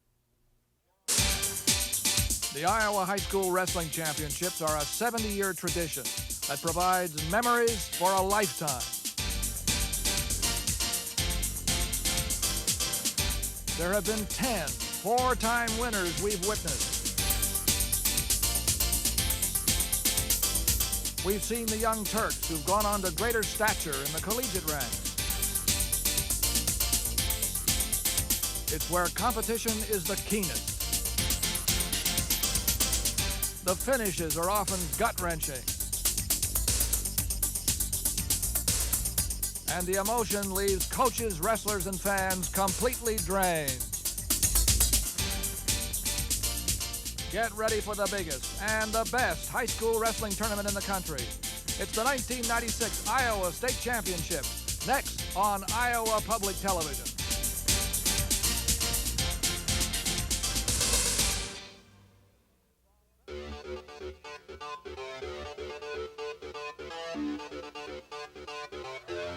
From Veterans Auditorium in Des Moines, Iowa, Iowa Public Television Sports presents our 25th anniversary coverage of the High School Wrestling Championships.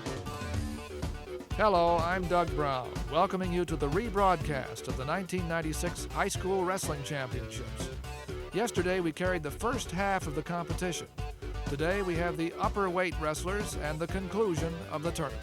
In our rotation system, we're still with the small schools and the middleweights here at 140 pounds. 1A, Joe Even of Wapsie Valley of Fairbank wrestles Troy Pasenka of Gilbertville Don Bosco. Keith Pullman of Charles City will be the referee. You've seen him, well, you saw him last weekend refereeing Iowa State and Iowa, so he's been around a good deal. Joe Even, Wapsie Valley Fairbank, and he is in the black. Whoa! They almost went out in the crowd. And the familiar GB of Don Bosco, Gilbertville, coached by Dan Mashik. What a successful school of wrestling that's been. Chris Davis, his own success, 24 years as the head coach at Wapsie Valley Fairbanks.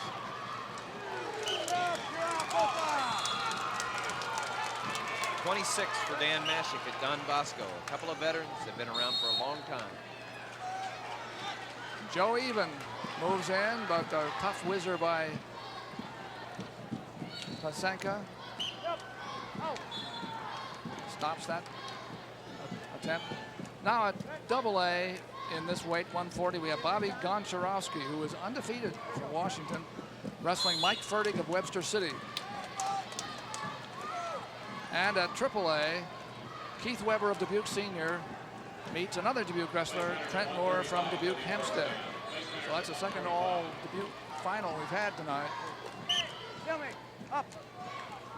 Here it's Joe Even in the dark uniform against Troy Pasenka in the blue. Joe Even's first trip to the state tournament. He's been a varsity wrestler for 4 years. And Joe's from a real special family. His brother Don was the winningest wrestler in the history of the school. Wrestled 125 pounds, and he was tragically killed in an accident. And his family, his dad and John and Mom Mary Lee, great family, and this is a real exciting time for Joe Even here in the finals, but not exciting. Except that Pasenka just caught him with a headlock. Boom. And now it's tough. Joe Even has to stay off his back here. Hey, this is where I'd want to be if I was Pasenka. I'd be settling in here, putting the crank on, seeing if I can get it done in the first period. You got a really tough headlock, and Keith Pullman is eyeing to see if the shoulders meet the mat. Pressure, pressure, pressure. 15 seconds.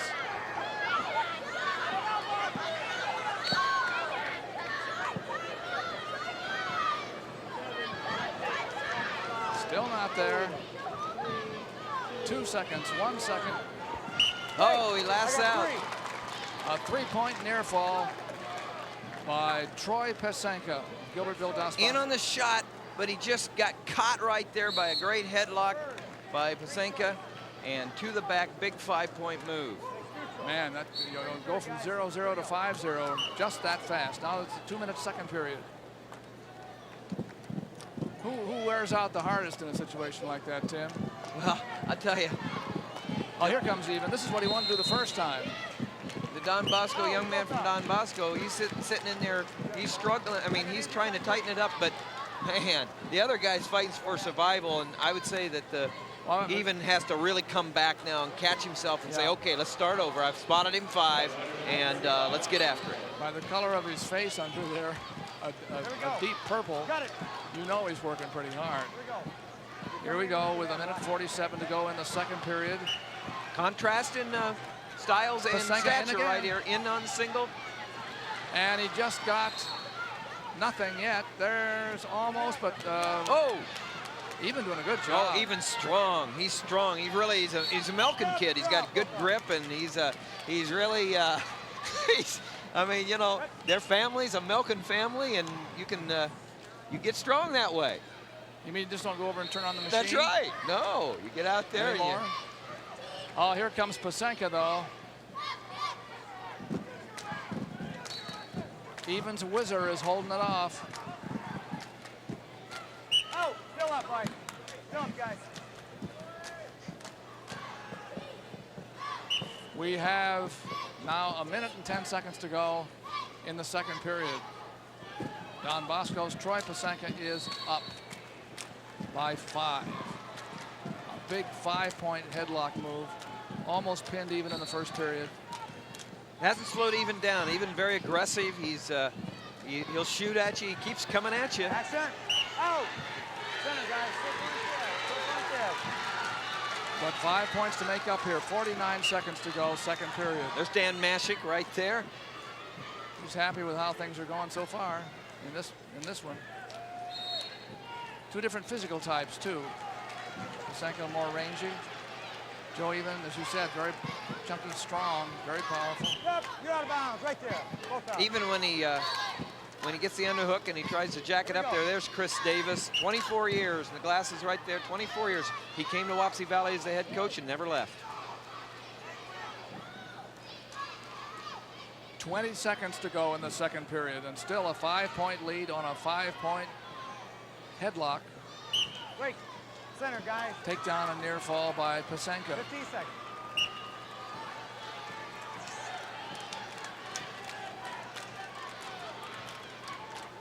Pasenka able to ward off the shots of Even right there.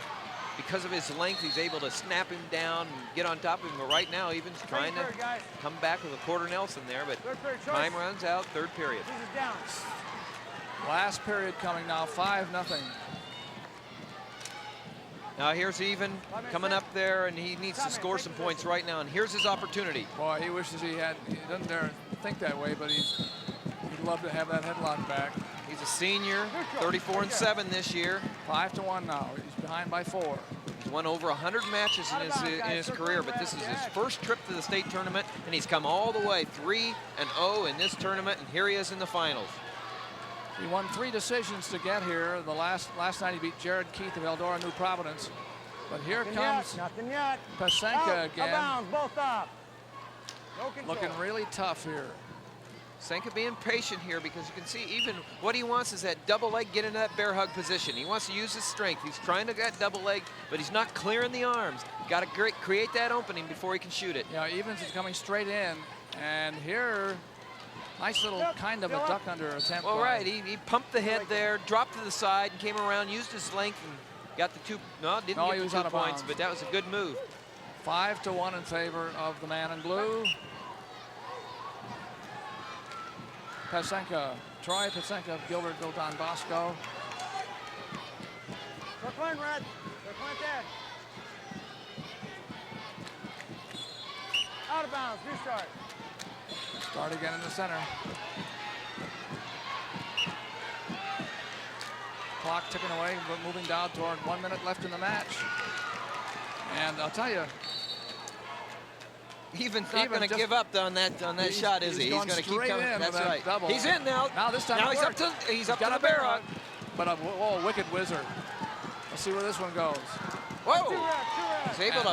He's able to just basically bull his way through that takedown. For Joe Even makes it 5-3. He's going to let him go. He lets Pasenka go, makes it 6-3. We have how much time? 45 seconds. I don't know whether he's let him go yet. He's going to, but. Here he comes down, and right here, see, he's cranking right there. He cranks on the arm. He was, and Pasenka was not able to give it up. Now it's it's 6-3, and here we go.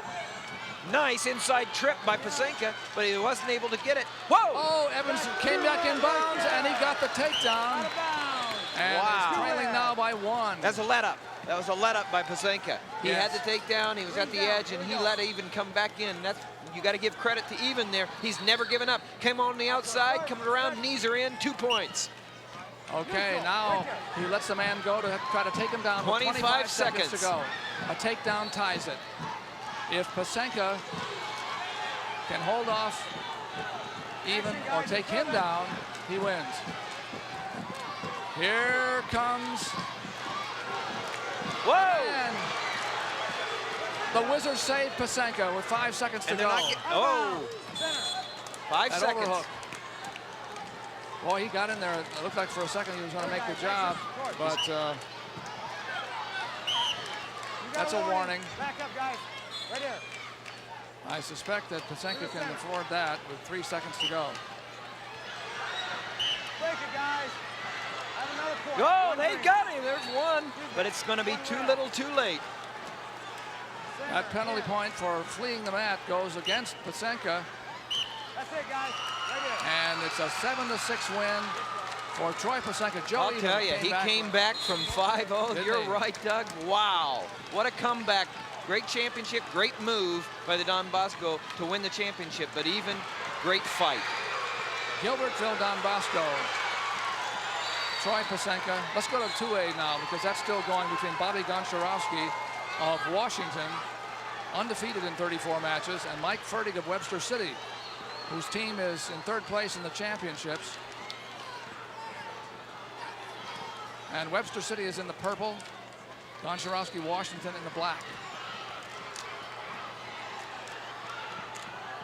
Webster City, to have any kind of opportunity, has to win this match.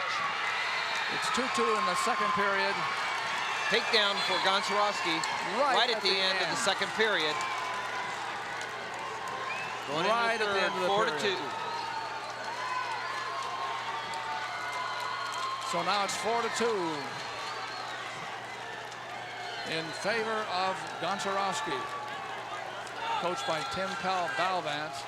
He starts in the up position, leading by 2. As I said, Doug, Webster City has to win this match. They need at least one win, a pin, and another extra point win, and they can't afford any loss if they want any chance at the title. Overcoming Independence. Independence is sitting rather pretty, I'd say, 14.5 points ahead. If Webster City was to pin all 3 of their finalists, have pins, that'd be 18 points. Every win is 4 points, but then you can score 2 more with a pin or with the extra points, another point. 1:25 to go in the match. The leader is the man in the black uniform. From Washington, Bobby Goncharowski, coached by Tim Balvans, and of course, Webster City, coached by Dick Kennedy. Well, he cut Goncharowski cut Fertig's first move off now. He has him flattened out here. 1:12 to go. This is where he wants him. He's leading by 2.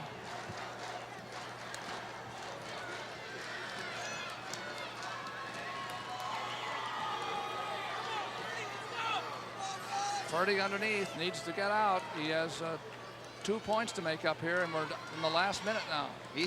Goncharowski's just got his legs in, but I'll tell you what, Fertig needs to have a fresh start, and he can't afford to let the legs in again because he obviously can't get out of them.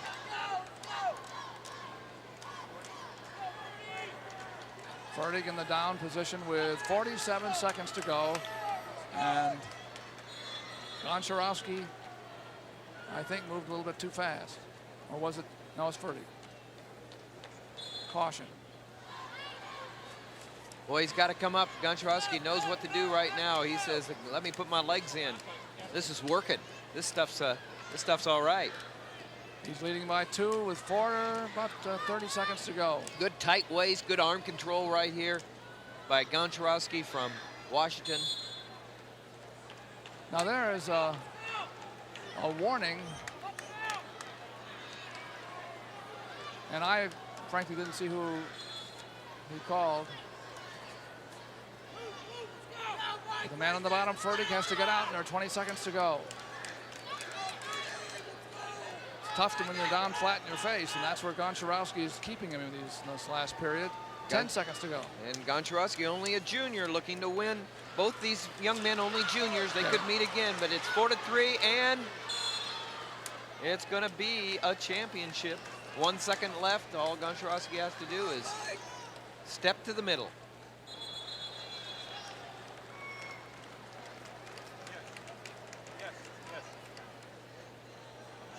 That didn't count. Somebody jumped too soon. And there it is. Nope. No, still. It's the longest 1 second I've ever seen, Tim. There's a point for Goncharowski because that was a second caution against. It's over. 2 juniors, you never know. They could meet again. They could. Undefeated season for that man, Bobby Goncharowski of Washington. He beat Mike Fertig of Webster City. in the championship finals. Now the award stand for the 135-pound winners, beginning with 1A.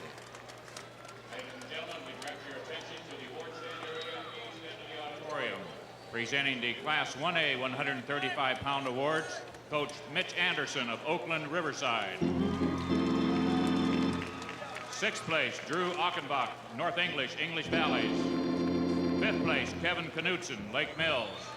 4th place, Jake Munger, Maynard West Central. 3rd place, Mark Van Beek, Rock Valley. Runner-up, Matt Sterling, Clarksville. And the Class 1A 135-pound champion from Oakland Riverside, Jimmy Rogers. Not an easy victory tonight for Jimmy Rogers, but an impressive one. Boy, he did it the hard way. A 1A champion from a championship team. The awards in the Iowa High School Wrestling Championships of 1996 in Presenting Veterans the Auditorium. Class 2A 135-pound awards, Assistant Coach Kent King of LaPorte City Union. 6th place, Ryan Pavlovek, Kelmar, South Winneshiek, Turkey Valley. 5th place, Jeremy Mills, Lorenz Northwest. 4th place, Jason Weber, Independence. 3rd place, Ben Shirk, Wilton. Runner-up, Matt Gogol, Anamosa.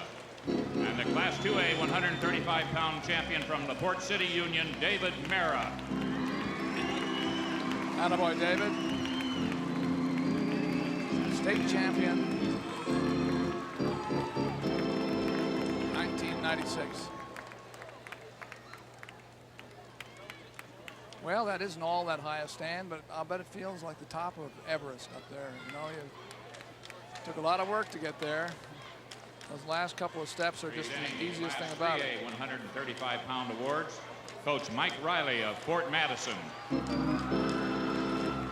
6th place, Josh Grandstaff, Mason City. 5th place, Ben Hitchcock, Marshalltown. 4th place, Willie Kreil, Oskaloosa. 3rd place, Mike Steele, Urbandale. Runner-up, Troy Thompson, Des Moines, Lincoln. And the Class 3A 135-pound champion from Fort Madison, Nick Flock. That's a good weight class, 3A. Well, Dick Trotter, why don't you fill us in on what we missed at that last weight class? Right, Doug, is 140 pounds, and it was an all-Dubuque shootout between Keith Weber of Senior and Trent Moore of Dubuque Hempstead. Weber had beaten Moore 3 consecutive times this year, but not tonight. And there you see a young man, Trent Moore, who wins 6-4, and an excited 3A Coach of the Year, Dan Dunham, with that big victory for Weber the first time this year, or make that Moore over Keith Weber. And now let's go to Dean with a guest. You bet. And here you see Wes Boehm of Urbandale, who is the coach of the champion 3A team. And Wes, some people might say, how do you win a championship and you didn't even have anybody wrestling tonight? We don't have the big studs like a Kreil or a Kelgard or any of those guys. We have a solid team of individuals that'll give you 100% every time they step out on the mat. And with the team unity and everything we have, them just sticking together, pulled it off. So you piled up points by winning the 2nd, 3rd, 5th, 6th, points like that. Yeah, we walked out of here last night real disappointed. Kids were very down, and then we walked in. We sat down and figured up the points at home. We went back home to our wrestling room and sat up there, figured up the points. We need to get back to the wrestling. They're on the mat, so let's go back to our anchors. Doug? Congratulations there to Urbandale. That just goes to show you, you got to come back in consolation and you can still win. Well, you don't give up when you lose. And in our opening, you pointed out that they didn't have any finalists, and you don't find that very often, Doug, that no finalists in a state championship team. We knew that we could name some teams that had won without a champion, but we didn't know about without a finalist, and we're still trying to look that up. Here we go at 1A between Jeremy Newhouse of Monona MFL, Daniel Clint of Oakland Riverside. A good start, an interesting start here with that Oakland Riverside familiar uniform out there again. Daniel Clint 35-0. undefeated. Mitch Anderson. No, Mitch Anderson ought to brought his own chair. Yeah. It's a great start. At 2A, it's Matt Hand of Tama, South Tama, against Eric Schulte of Independence, which is now the champion team. Independence is now knows they're going to win at 2A. And at AAA, it's Todd Buckland of Des Moines Lincoln, undefeated, coached by Mike McGivern against Justin Wolf of Fort Dodge, and that's a big one.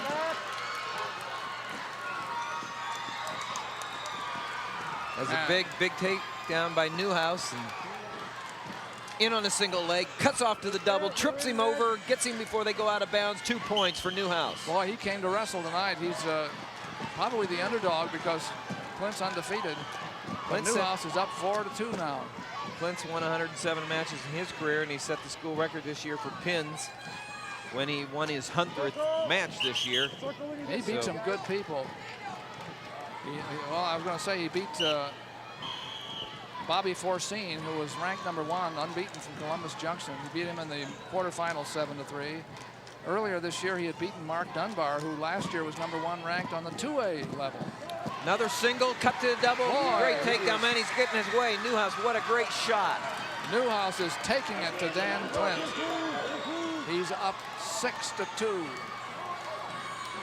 I suppose some of the folks from Oakland Riverside aren't believing what they're seeing here, but Jeremy Newhouse started strong and he hasn't stopped.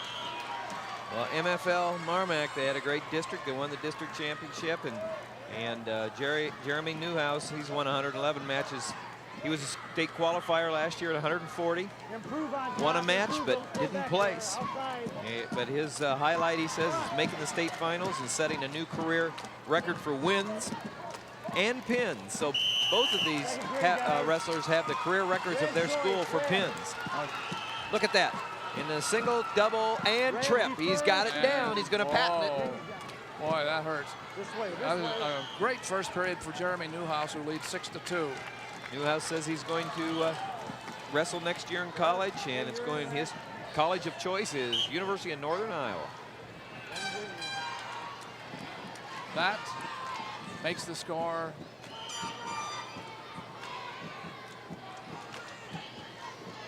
well, it's 6-2 here in the second period.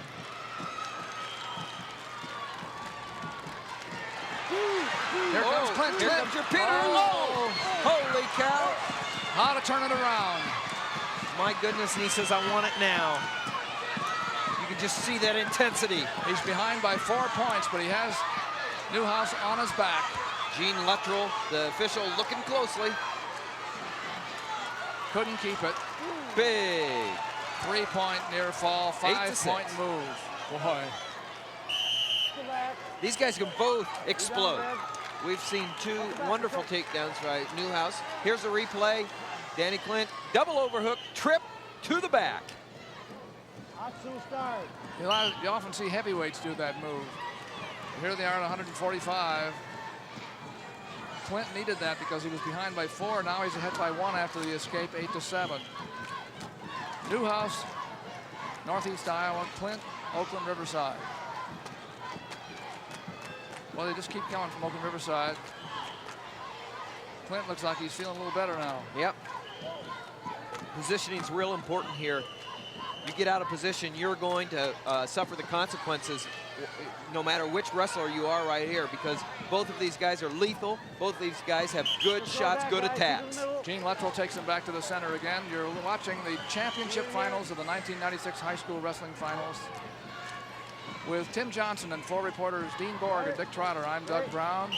Our 25th anniversary championships tonight.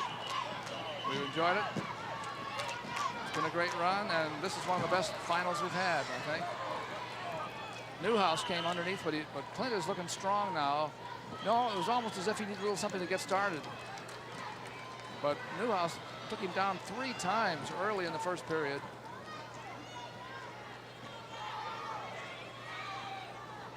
Between periods, we're going to show you the 2A team standings. First period, guys. In case you just tuned in and haven't heard how the teams are doing. Independence has now won it. Webster City doesn't have enough left. and 3A. Well, Urbandale. We didn't even see an Urbandale wrestler tonight, except in the Grand March. They did it all in the consolations after losing a lot of matches yesterday. But they had enough people, enough balance, enough depth, and enough heart to come back and win going away. 8-8 now after the escape for Jeremy Newhouse. So we're even up here with about a minute and a half left in the match.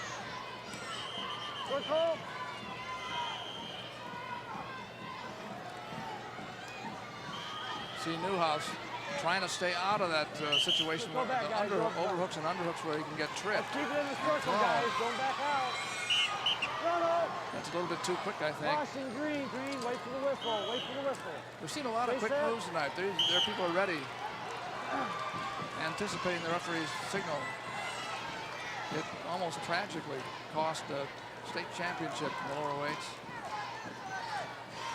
in 1A. Starting to slow down a little bit here. They got the underhook going.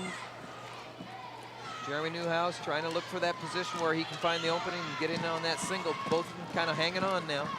8-8. Who's going to make a mistake? Again, that tie up with the arms, upper arms. There it is, the double overhook again by Clint, looking for a trip if he can get it. He just wants to get a trip. As soon as he lets up, Newhouse is going to drop in on a leg. 35 seconds. Circle, Aaron.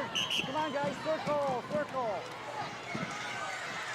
Coach Doug Martin from Monona, MFL Marmac.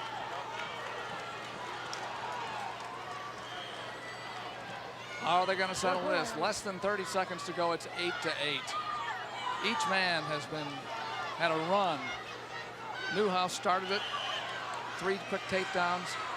Clint caught him with a 5-point move. Clint trying to throw again, but we're almost out of time. Can he throw here? Can he throw? They're going to go to overtime. Mitch Anderson says, okay, let it out, let's go. Daniel Clint, 35-0 this year, 35-0. 2-minute overtime, whoever scores first wins. Sudden victory, sudden death. Newhouse won the first part of the match. Clinton won the second part. That's all over now. Here we go in Go back. Don't push him deciding off, 2 Go minutes. back. Let's go. Guys are just pushing now. Let's go. Gene Luttrell of Waterloo, veteran referee. Here again is Clint. Both wrestlers forcing their way, trying to force their way. Clint trying to go that double overhook and looking for that trip all the way there. Jeremy Newhouse looking for that leg. Oh! Got an injury timeout here for Daniel Clint right there. A minute 14. Yep, he's injury timeout for his shoulder. You see he has a wrapped shoulder. Here's a little look at the last bit here. Going for the leg there is but that's what Newhouse. And then as Newhouse throws Clint over right here, he's jammed up his shoulder a little bit. And Clint says he's ready to go again. And then it turned into a Newhouse throw. That was just almost like a double throw in that situation. No scores. 8-8 now with a minute 10 to go in the overtime. In the final at 3A, it was 17-8. Todd Buckland from Des Moines Lincoln winning over Justin Wolf from Fort Dodge. Undefeated season for Buckland of Des Moines Lincoln. Big state championship for Coach Mike McGivern from Lincoln. Great job he's doing there. Again, Newhouse went under for the leg, like a high crotch move. And Clint cut him off with the underhook, and now, a throw by No, somebody. they're out of bounds. No points. Whoa. What an action. Then we'll get a chance to look at that one again, because that was deadly for both of them. 40 seconds to go in the overtime.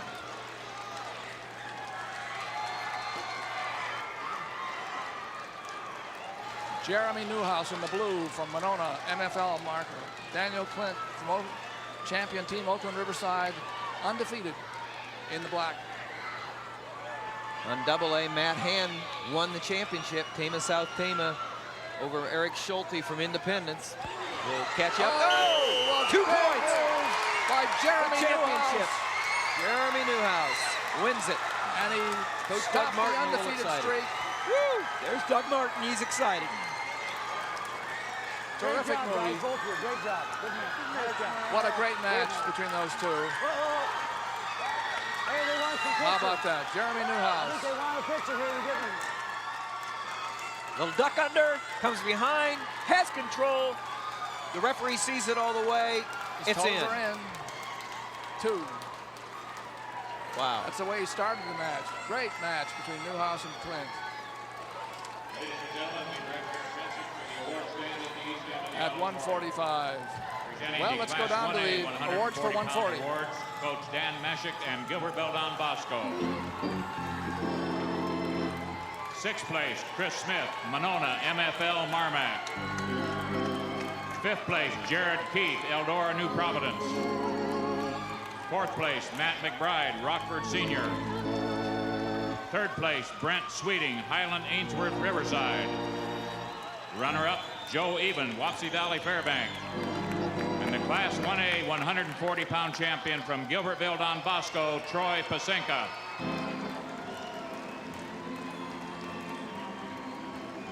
Fine match for the title there. Won by Pasenka with Joe Eben.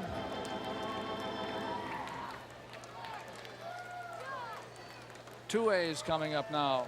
The awards at 140 pounds for 1996, live from Veterans Presenting Auditorium in Des Class Moines. 2A 140-pound awards, Coach Tim Balvans of Washington. 6th place, Todd Schmaus, Cresco Crestwood. 5th place, Justin Nolan, Van Horn Benton Community. 4th place, Rocky Hamilton, Wapello. 3rd place, Elliot Nielsen, Lorenz Northwest. Runner-up, Mike Fertig, Webster City. And the Class 2A 140-pound champion from Washington, Bobby Goncharowski. Bobby Goncharowski. Undefeated year.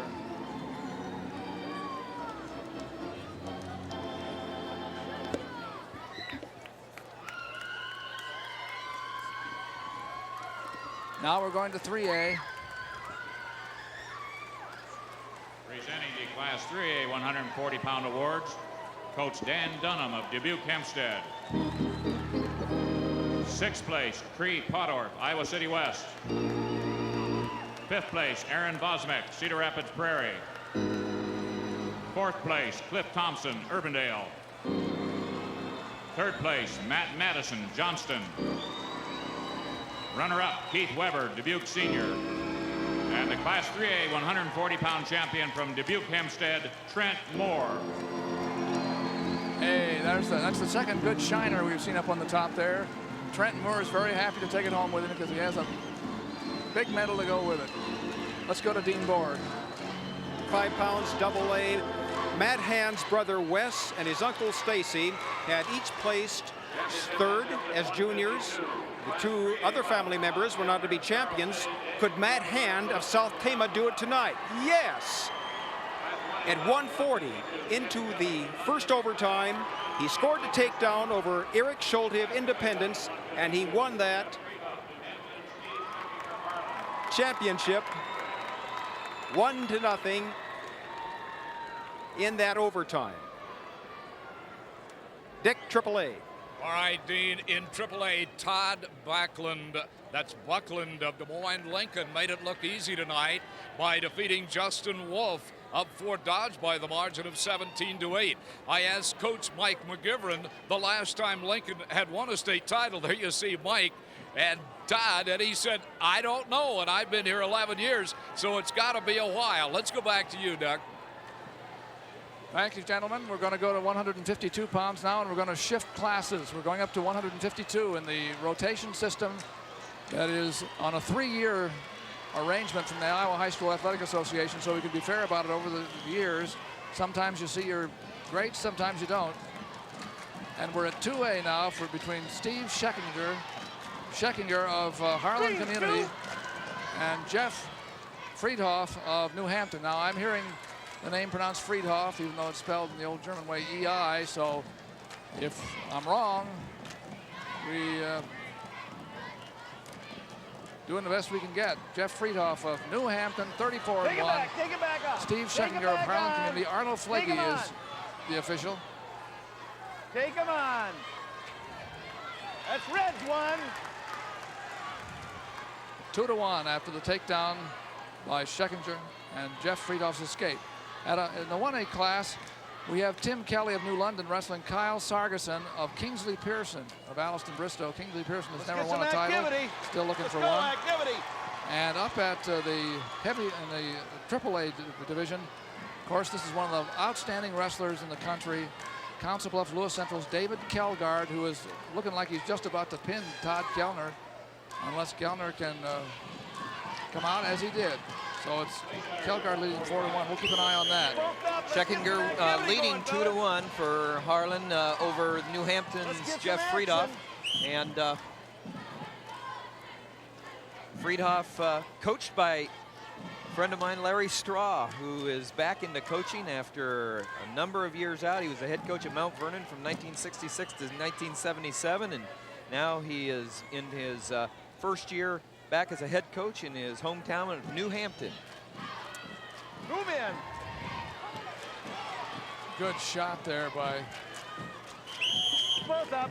Friedhoff, but it was on the edge of the mat, no score. 2-1 in favor of Scheckinger. Scheckinger, there's Jim Bruck. He was my college roommate, and so he's a friend of mine too, you know. Jim Bruck right there from Harlan, my college roommate at Coe College, and Larry Straw is who I followed at Mount Vernon as the wrestling coach, and he was a great help and a great name in the sport of wrestling, and it's just great to see him back in as a head coach. Red, your choice. Red defers. Look at that over you, takedown. Green.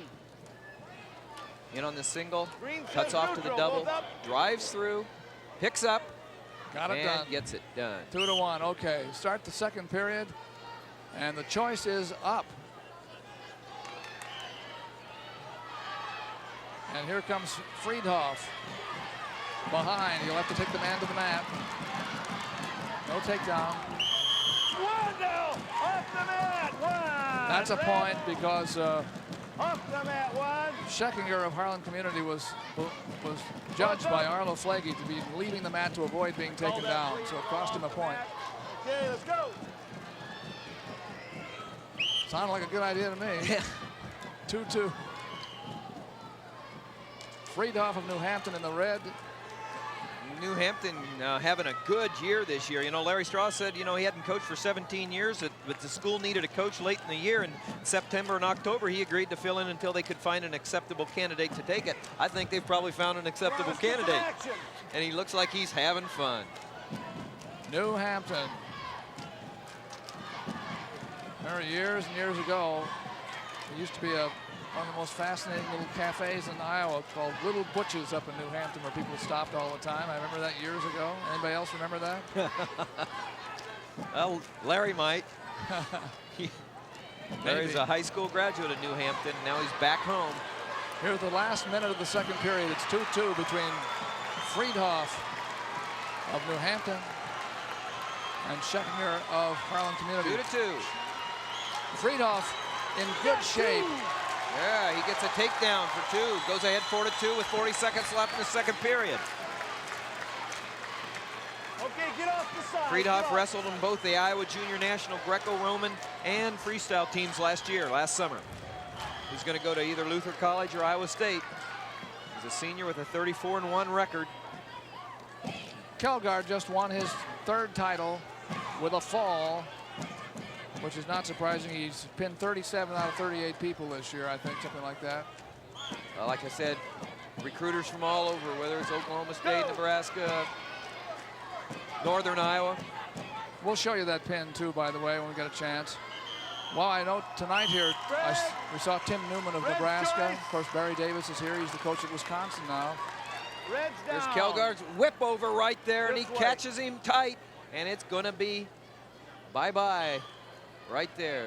3 titles for the 3A state champion. David That was Kelgard. Triple A, David Kelgard. What a fine young man. He's an All-American in everybody's book. Somebody said he got a B+ the other day? Yeah, first B+, 3.97. Got his first B+ in college algebra. Take him down. Red's won.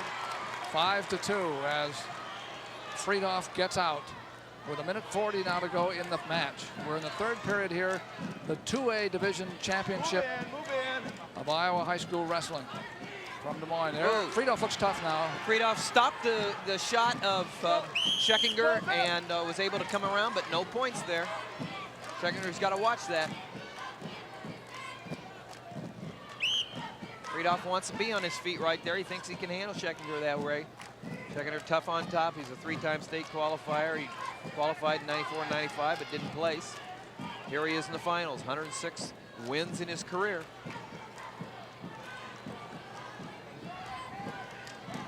Friedhoff in the red. He's up by 3. A minute to go. Speaking of grade point averages, Scheckinger's is 3.93. He's going to go to college and study medicine. First team All-State linebacker as well, and he was an academic All-State football player. So he's got a lot going for him. Yeah. Both up. 49 seconds to go. Right now, he needs 3 points, though, to catch Jeff Friedhoff. Jim Bruck has been a head coach 18 years since he graduated from Co. He's been 9 years at his home school. He's back home where he graduated from high school at Harlan. He was a state. Oh, nice drive in there by Friedhoff. He went all the way in and then couldn't quite keep it.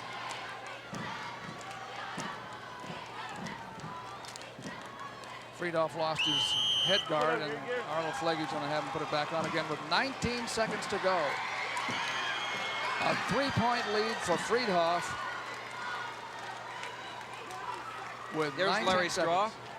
Larry Straw filling in, he says, but New Hampton has to be real happy with what's happened with the team's performance this year. Scheckinger looking for something, a throw when he has 8 seconds to go. Red, you're just holding in there. Let's go. That's a warning against Friedhoff, but he'll take it because he's so close to the end. At 1A, Sargison won 7-2 over Kelly. Kingsley Pearson over New London. 2 seconds, 1 second. No points scored at the end. The winner of a state championship for New Hampton, Jeff Friedhoff.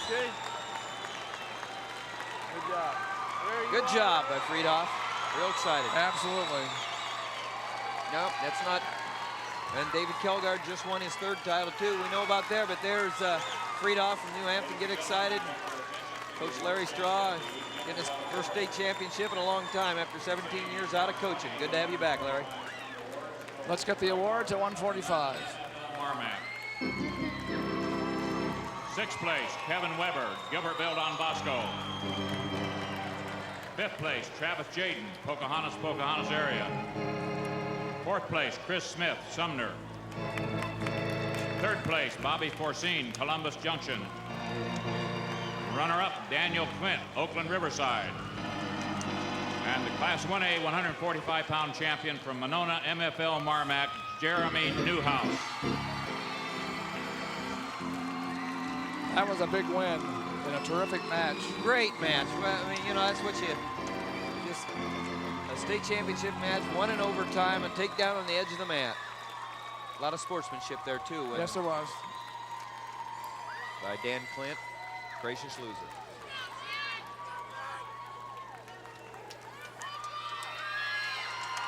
And he hasn't had much practice at losing, actually. Presenting the Class 2A 145-pound awards, Coach Jay Hosky of Tama, South Tama County. 6th place, Tim Voss, Monroe, PCM. 5th place, Chris Connor, Jefferson Scranton. 4th place, Che Wood, Sheraton.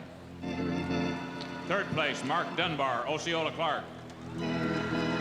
Runner-up, Eric Schulte, Independence. And the Class 2A 145-pound champion from Tama, South Tama County, Matt Hand. Matt Hand. Good family of wrestlers. Wes Hand, his brother, is at Iowa. Grooming him for a heavyweight role over there. Let's go to the 3As now.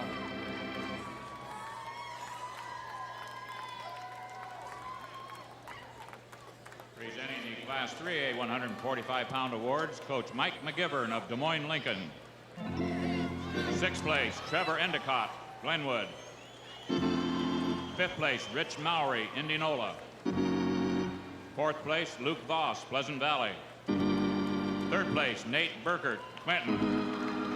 Runner-up, Justin Wolf, Fort Dodge. And the Class 3A 145-pound champion from Des Moines, Lincoln, Todd Buckland. Congratulations, Todd. Fine, unbeaten year. Dean Borg has something for us. Single A, 152 pounds. Kyle Sargison of Kingsley Pearson is the state champion. He decisioned Tim Kelly 7-2. Tim Kelly was from New London. And here's Dick Trotter. All right, Dean, we've got a 3-time state champion with us right now, and his name is David Kelgard from Lewis Central of Council Bluffs. And tonight, he had no trouble in putting away his opponent. Dave, what was it like on the mat? I went out and I wanted to get a fall, and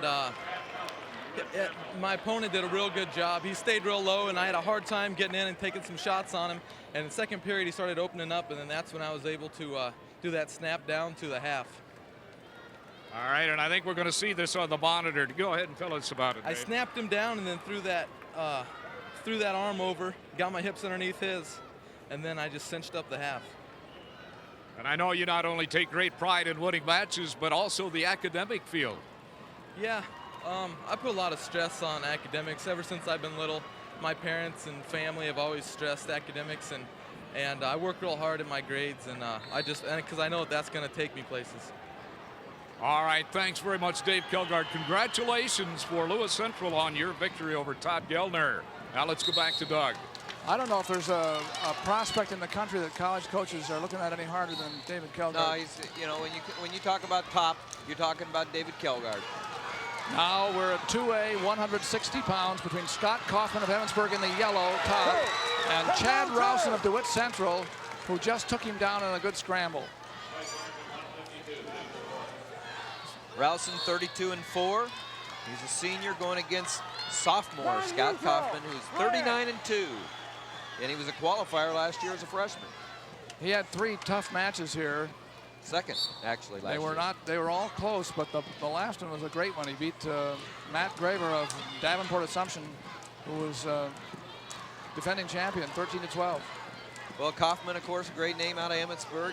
His dad, Gary, is the older brother of some of the Kaufmans that Dan and Bobby and Kevin, all those guys that won state championships with some great Emmetsburg teams back in the 70s and early 80s.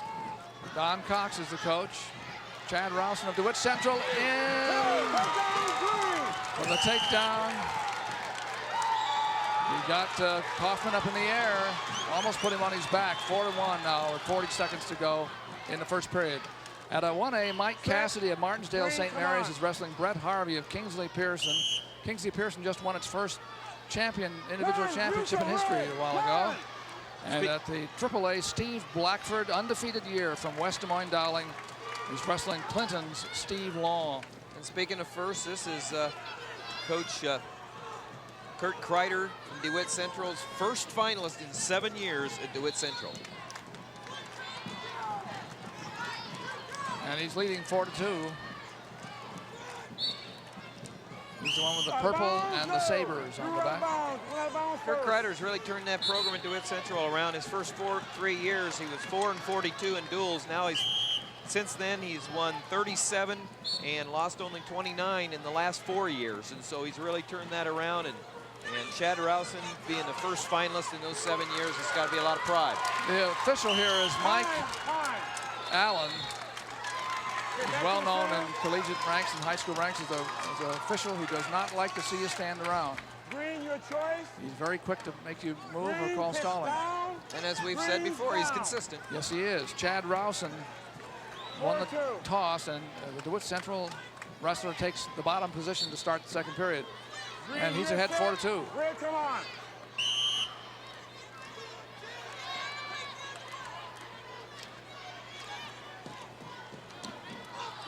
Out of bounds. Hustle back, please.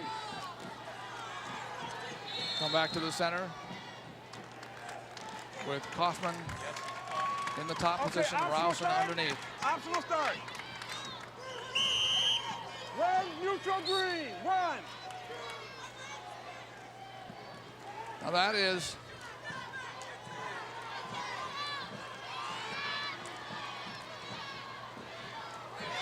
one to make it 5-2. Out of bounds. That happened out of bounds, so nobody could score with it. Neutral. They're in a neutral position.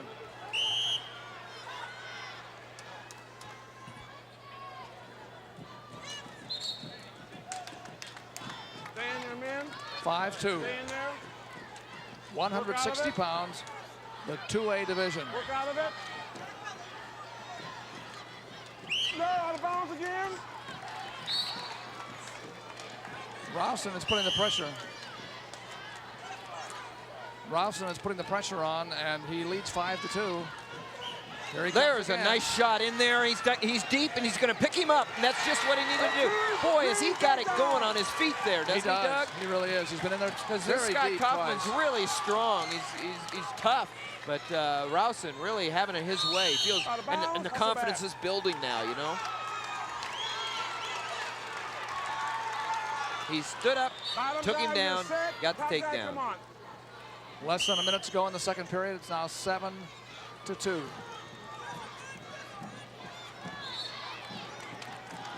Kaufman trying to come around here.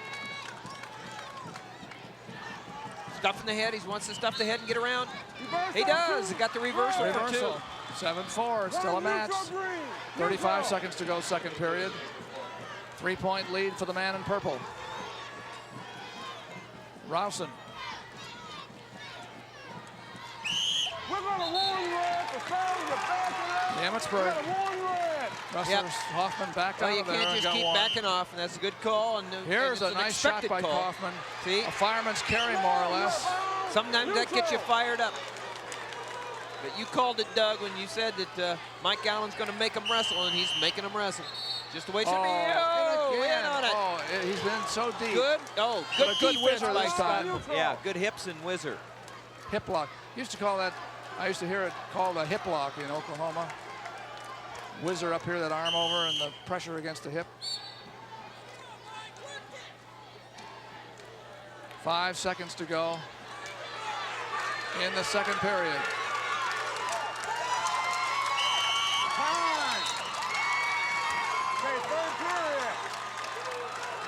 Here we go in the third period, 8-4. Rowson from DeWitt Central ahead. Rowson, a senior, versus a sophomore, Scott Kaufman from Emmitsburg.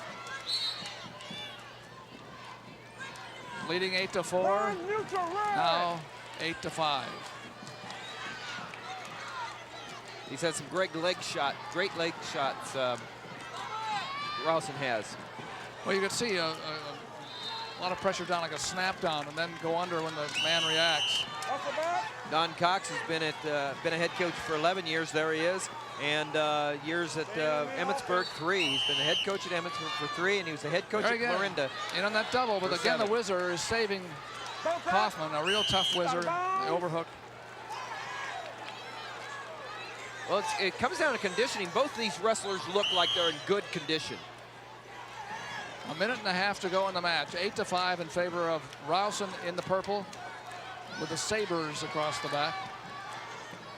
State championship match 160 in 2A.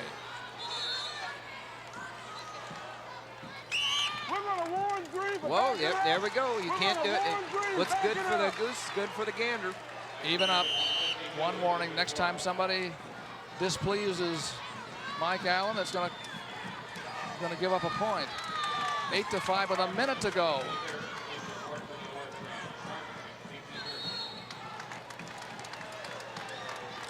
Boy, Scott Kaufman's just keeping it going, isn't he? Yeah, underarm spin that time, but Rowson wasn't there when he came around. Try to jump. Oh, now you're in a position. Whoa, man, I'll tell you, there's some action going on here. But I'll tell you, Kaufman is not standing around. Nope, he's not giving up at all. But he has only 30 seconds to get 3 points.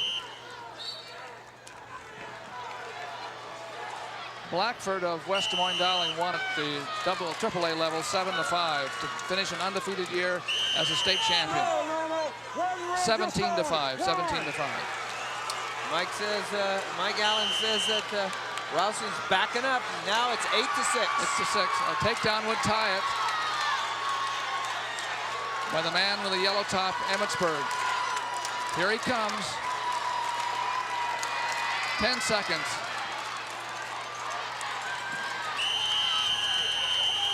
Eight seconds now as they come back to the center. Good action by both wrestlers. Go for it. Go for it. Good shot there. Saves him from any kind of stalling call. Just doesn't want to let it up here. Kaufman gives it a good go. And DeWitt Central gets a state champion, and it's Coach Kreider's first state champion. How about it?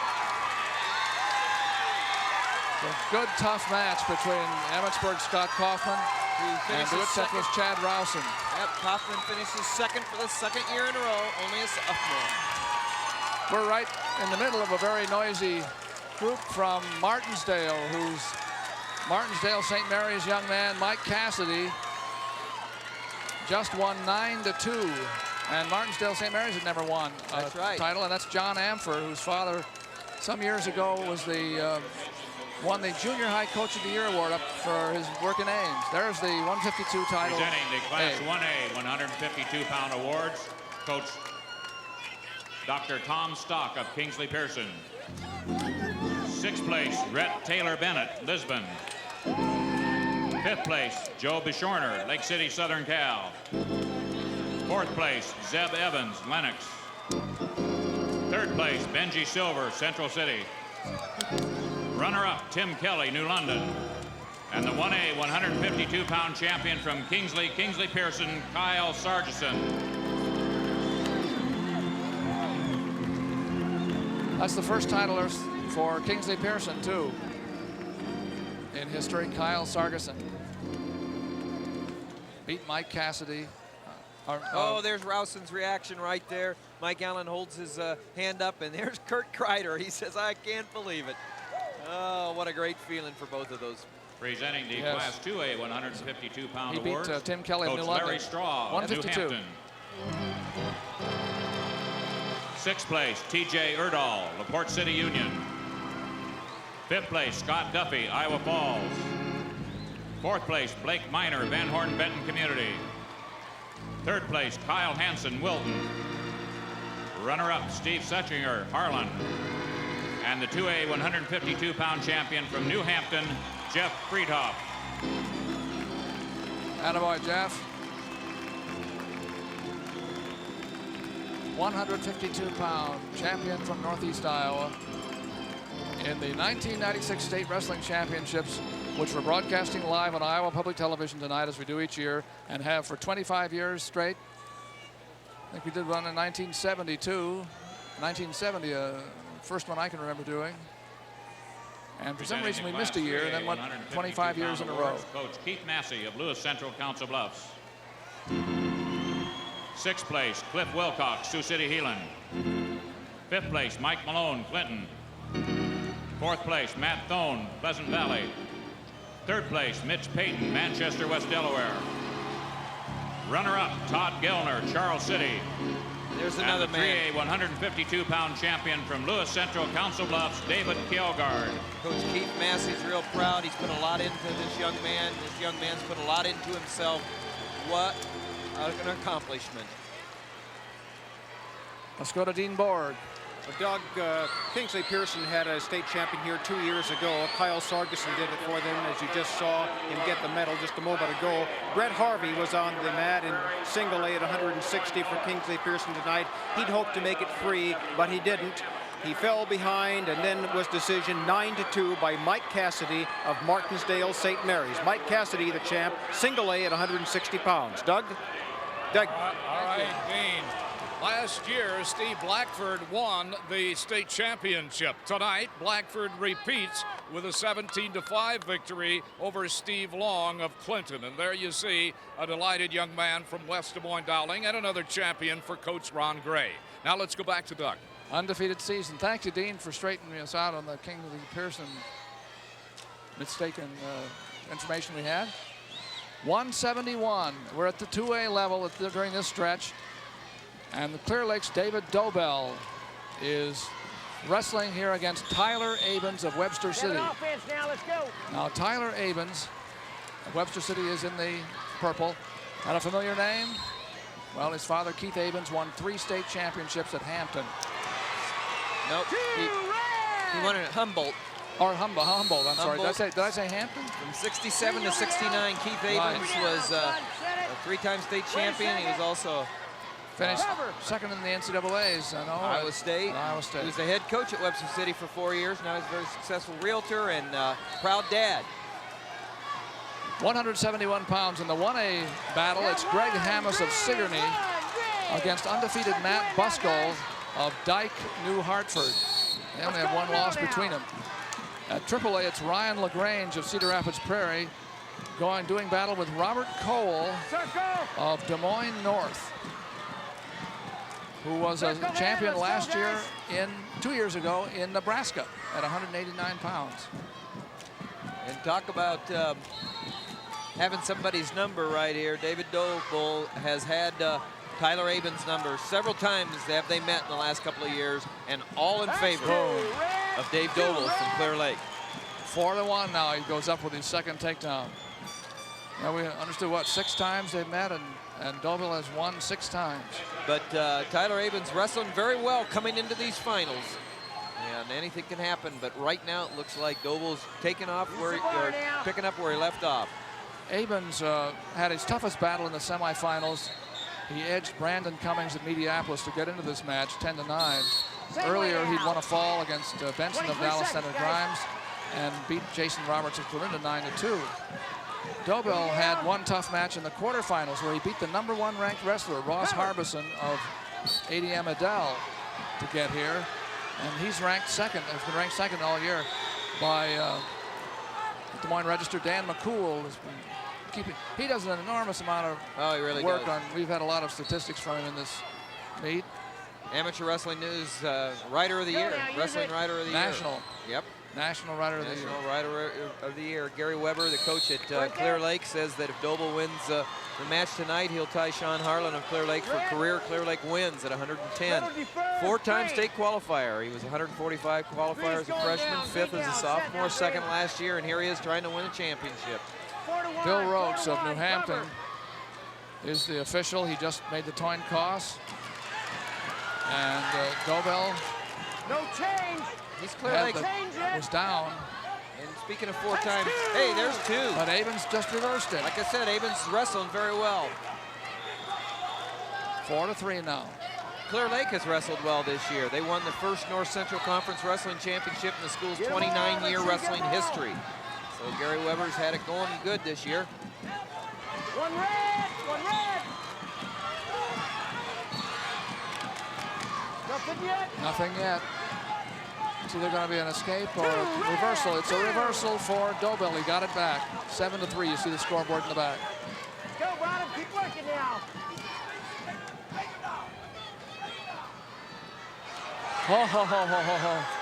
That was a strange move. Neutral. But it was neutral. We're to the middle, guys. There's the Des Moines Register staff. That's Dave Stockdale on the left. No. Dan McCool on the right. We're neutral. He came up and did a nice story with me the other day, and I appreciated that. But he's done so much statistics work for us over the years. There's Abens in on the leg again. If he could just finish it, which he does. He's got the 2. He's saying 7's my lucky number. Watch that elbow now. 7-6. 34-3 this year. 7-6. Senior. Down. Qualifier last year. There's Dick Kennedy right there in the foreground. Right, Dick Kennedy, the coach at Webster City. Cover. Well, I'll tell you, David Dobell is going to have to get his mind a little tougher in this match because Tyler Abens is really coming back here. He's behind by 1 with about 40 seconds to go in the second period. The matches this year is 6-2, and he pinned him. Doble pinned Abens earlier in 3 minutes and 20 seconds. So I'd say Abens rising to the occasion right now. Still managing to keep his position. 20 seconds to go in this second period. Using his length real well. He's got to keep his hips up, though. Yeah, Can't that's get him right. sucked underneath. And right now, Doble's got a leg. Could be dangerous. What we're trying to do, if you're Webster City, is hang on here. And he got the stalemate. 8 seconds to go. It's Gary Weber, Doble's coach. The last 6 seconds of the period are ticking away. And Abens is still in Good job by control. Abens there, keeping control. He makes it look interesting, though, doesn't he? Yes, he does. Third period starting now. 2 minutes left to go here. 7-6 in favor of Doble, who has never lost to Abens, but Abens is wrestling well here, as Tim says. Oh, he's wrestling the match of his life right now, Doug. He's coming up against a guy he's never beaten, lost to quite a few times the last couple of years, and he's really, really turning it on. If you're Doble, you're thinking a lot right now. You're starting to panic. Stalling against Doble on the bottom. Bill Rotes warns him. 29-1 this year, Dave Doble is. 17 pins. Abens has 22 pins. Whoa! He's got his head. Doble has Abens' head. This is the difficult situation. Yep, goes through it. This is scramble. He's still got Abens with control. Abens, Webster City has control here. If he gets his hips in position, And he's all right. his head. Whoa! Wasn't that interesting? Man, how to get almost pinned in the middle of a ride. Again, Doble has the leg right here, but Abens has got it going his way, but he's behind. Less than a minute to go. He's going to have to think about letting him up and taking him down, but right here, he's going to try to tilt him first. No, he can't do it. 40 seconds. Be interesting, the communication between he and his coach right now. Something's got to go different.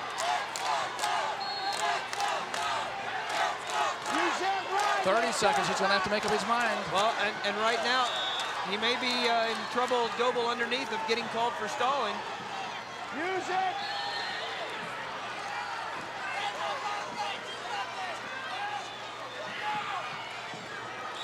Oh, close with 15 seconds to go.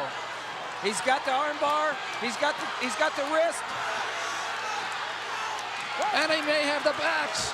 It's close. No. What a ride. What an effort. But it was not quite enough. Boy, I'll tell you.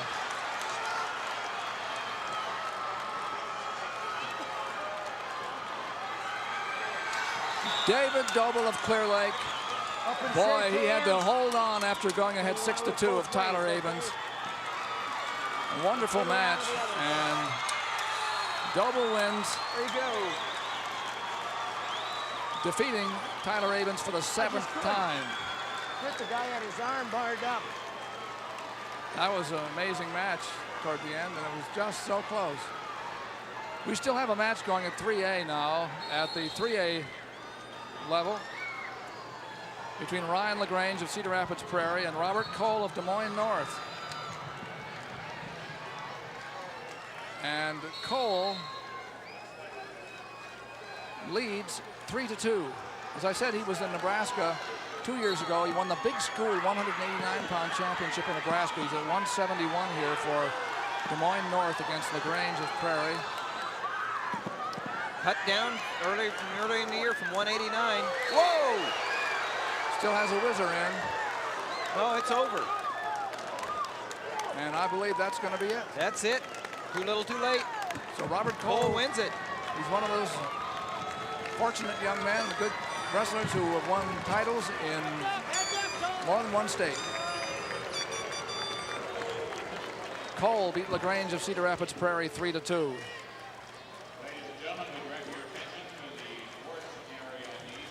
And now we're going to go down to the award stand for the awards at 160. Pound awards, Coach John Amphar of Martinsdale St. Mary's. 6th place, Tim Helgeson, Lake Mills. 5th place, Blair Thomason, Eagle Grove. 4th place, Chris Rathbone, Wapsie Valley Fairbank. 3rd place, Clay Koenig, Postville. Runner-up, Brett Harvey, Kingsley Pearson. And the 1A 160-pound champion from Martinsdale St. Mary's, Mike Cassidy. Mike Cassidy, 1A champion, 160 pounds. Hard to say his coach, John Amphar's father, won the award as the junior high coach of the year some years ago. Sent a lot of people through the Ames system. And John now has I believe that's his first state champion. It is his first state champion at Martinsdale St. Mary's. Now 2A 160.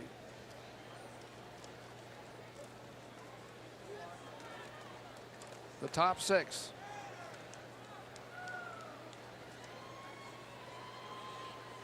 Presenting the Class 2A 160-pound awards, Coach Kurt Kreider of DeWitt Central.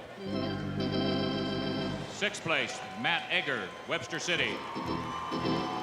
5th place, Jeremy Rummel, Starmont and Arlington. 4th place, Matt Gravert, Davenport Assumption. 3rd place, Carson Andorf, Independence.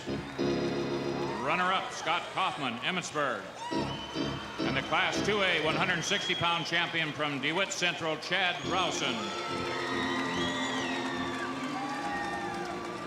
Nice going, Chad. Folks back in DeWitt, I know, are proud of you. And if you're watching in DeWitt, he's going to come home #1. That's at the 2A level. Now we're going to go to 3. These are the larger schools. 3A at 160 pounds, 1996 Iowa Wrestling Championships. Live from Vets. Presenting the Class 3A 160-pound awards, Coach Ron Gray of West Des Moines Dowling. 6th place, Ted Pryor, Cedar Falls. 5th place, Wes Simpson, Spencer. 4th place, Corey Everhard, Fort Dodge. 3rd place, Jessman Smith, Southeast Polk Runnels. Runner-up, Steve Long, Clinton. And the Class 3A 160-pound champion from West Des Moines Dowling, Steve Blackford. Steve Blackford, 2nd championship at 160 pounds. Let's go to Dean Board. Single A, 171 pounds. Matt Boskol of Dyke, New Hartford was in real difficulty with the time running out in his match with Greg Hammes of Sigourney. He was leading only 4-3, and Hammes was threatening, but at the last, as time ran out, as time expired, Boskol scored a reversal and decisioned Hammes 6-3, the champ in single A, 171 pounds, Matt Boskol of Dyke, New Hartford, Dick Trotter. Hi, Dean. We have a champion in 171 pounds in Robert Cole of Des Moines North, as he defeated Ryan LaGrange in one of the tightest matches we've seen tonight by the margin of 3-2. Right now, we have the coach of Independence. His name is Brett Adams, and he led Independence to a championship tonight. Congratulations, Coach. Was it what you looked for all season? That's what we were looking for. We were going for #1, and we got it. And what were the places you were telling me? We got 1 first, 1 second, 1 third, 1 fourth, 1 fifth, kind of a nice, even spread them out. All right, it doesn't make any difference how you do it as long as you get it done. We had enough points to win. Congratulations, Brett Adams, the coach of the Independence champions in Class 2A. Now back to you, Doug. Thank you, Dick Trotter. Let's go to the 189-pound class now. Matt Mann of Missouri Valley and Chad Morrison of West Liberty are about to go at it on the 2A mat for the title. They have 2 losses this year between them. What the records these young men have when they come into the title round. Boy, I'll tell you, 39-1 for Matt Mann, 36-1 for Chad Morrison. These are some of the, this is the 2nd biggest weight. Oh, nice takedown. Whoa, almost not takedown, quite. not quite yet. Chad Morrison was almost around, and Matt Mann now in on the single, trying to turn it into a takedown himself. Pretty good scramble here at 189 Nothing between yet, fellas, nothing. Mann and Morrison. The referee is Rich Gray of St. Charles. The president of the Iowa Wrestling Coaches go. And Officials Association. 2-minute first period, no score. We'll be setting up the other 189-pound matches. At 1A, Nick Weeks of Cedar Rapids, LaSalle is wrestling undefeated Jason Payne of Columbus Junction for the 1A title. And at AAA, Aaron Tecklenburg of Marshalltown goes against Micah Daggy of West Des Moines Dowling. There's a, looks like it's going to get the takedown. Another scramble, but this time. Looked like man had it for sure, but here comes Morrison. Up. Whoa. Got his hips out of there. Yep. Now he's in the switch. With Oh, look no at this. points, and he's going to get a takedown with the switch. Don't say it very often. No, you don't, do you? A switch for a takedown. A new offensive Yes. move, man. You don't teach that. Chad Morrison, West Liberty, Kurt Deemer, the coach there, brought 3 wrestlers to the state tournament. Go, guys. Let's Had work 3 hard. in the finals. We know Work that for Nick score. Marin won. I don't know what the other West Liberty young man did, but we'll see here in a minute. But that's quite a record. Gotta use it, Top. We just had a pin at the 1A mat. Jason Payne of Columbus Junction Hey, finished an fellas. undefeated Got season an by angle pinning man Nick here? Weeks of Cedar Rapids LaSalle in the first period. Got a green. There's Rich up, Gray, down, neutral, or defer. outgoing president of Green the referred to Coaches red. and Officials Red Association. down. Done an outstanding job of leadership in an organization that just gets better and better. Second period. Missouri Valley's Matt Mann We're takes the going down optional position, start, optional. Set, trailing come by on 2 in. here Good cut. at 189 pounds, Neutral. 2A final. Mann likes to be on his feet, so he gave a point up to go for the takedown. Feels it was better up here, even at the cost of a point. The other West Liberty Center, wrestler guys, was the look one out that Doug there. Schwab beat for the championship, Ben Scorpel. That whizzer position, you know. Oh, there's 2 for Chad Morrison. Chad Morrison coming from a Hang year on to it, of Del. adversity since the last state tournament where he qualified last year. He's lost both his parents, and it's just been a great comeback story for this young man. And he's ahead 4-1 now. Gotta work for score here. Taking Matt Mann of Missouri Valley, coached by Chuck Earlywine. These are the 189-pounders. We have the heavyweights yet to come, Improve, guys, 275. improve it. Now Mann has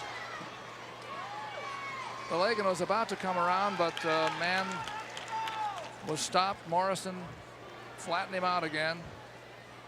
Took away his position, took away his hip position, now goes back into the ride with 40 seconds to go. 4-1 lead for Morrison in the blue.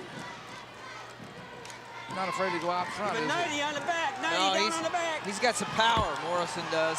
Go. Potentially dangerous. Keep it on the back. Potentially dangerous. Same way. Pretty hard to get very far with that bar arm anymore. 29 left. We were laughing earlier tonight about Cover. the general thought about that when we had Myron Roderick on during the national duels this year, and Myron says, well, when it starts to hurt, you just have to turn over on your back. He said, when it hurts, you just turn over. Green. We're gonna call you Stalling. Get off that hip. Stalling. Green. Same way. Just right in that hip. The man on top was Warren, Chad Morrison, for Set. Cover. just hanging on, according to in the opinion of Rich Gray. Keep it 90. Oh, Oh, no, there no. he goes. Got the underhook. 90. Trying to drive it. Drop that. Again, potentially dangerous. Keep it on the back. And stopped 4-1, however, with Mann up on top. Morrison on top. Set. 3 seconds. Chad Morrison just riding him out there, going to take a 4-1 lead into the 3rd period. Last period. Green Troy. So here we go, last period of the 189. These are the 2A standings. Independence has it locked up. New Hampton did very well. Webster City finished 3rd. Wilton up Set there. here, West ready, Liberty, Doc. that's Come a on in. pretty good 5. Head in the middle. Very close. Those are the 6 through 10 teams in the 2A division. At 189, Another two. He's taking control. Chad Morrison, a man on a mission. Yeah. Looking very good at this weight. Oh, he's out front, and he's just cranking away on Mann. And Mann has spent most of the time here trying to stay off his back. Oh, man. I'll tell you, that kind of pressure right there, that's what you're doing. You're just trying to survive right there. Go, guys, finish hard. Takes whatever arm is available and just takes it as far as it'll go.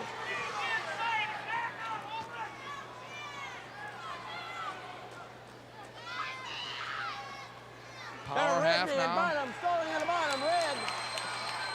There's a warning against Matt Mann of Missouri Valley underneath, trailing 6-1, but called for stalling. A minute to go. Morrison is willing to give up a little bit here. He's just wrestling very confidently on top. Well, Matt Mann, this is his first year of qualifying, and now he holds the season record for wins for Missouri Valley, and he's tied the career wins. Probably going to stay there tied right there, but he's also set the single season pin record. 6-2, here it comes. So he's had a great career. Morrison out front again.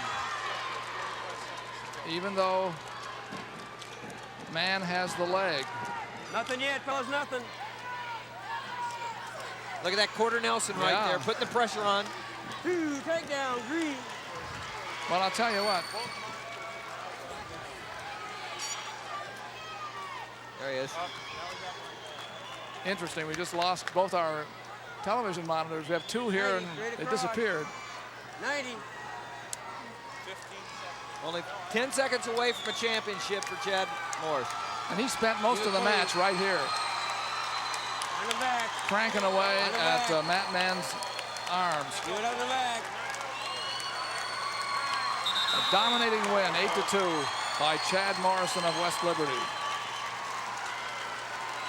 More points for the West Liberty team. Nice job, fellas. Happy year for Kurt Deemer, a very good coach. Big hand there. He's a champion. Turn around this way, please. Missouri Valley can be proud of Matt Mann, who lost only his second match of the year in this championship final, 2A, 189 pounds.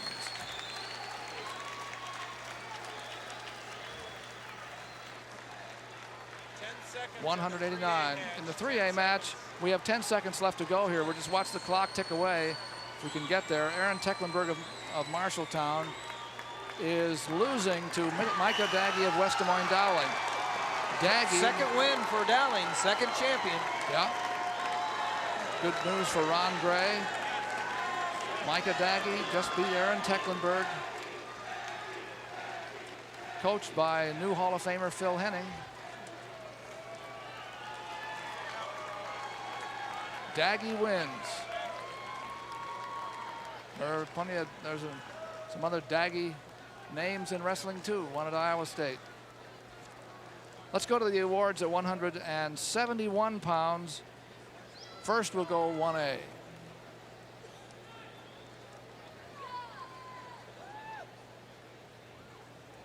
Ladies and gentlemen, we direct your attention to the award stand area at the east end of the auditorium.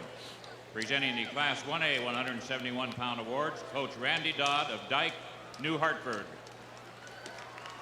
Sixth place, Ezra Struby, Rock Valley. Fifth place, Levi Hutton, Truro I-35. Fourth place, Aaron Shellhorn, Wapsie Valley Fairbank. Third place, Leroy Capping, Nashua Plainfield. Runner-up, Greg Hammis, Sigourney. And the 1A 171-pound champion from Dyke, New Hartford, Matt Bushcole. Undefeated year for Matt.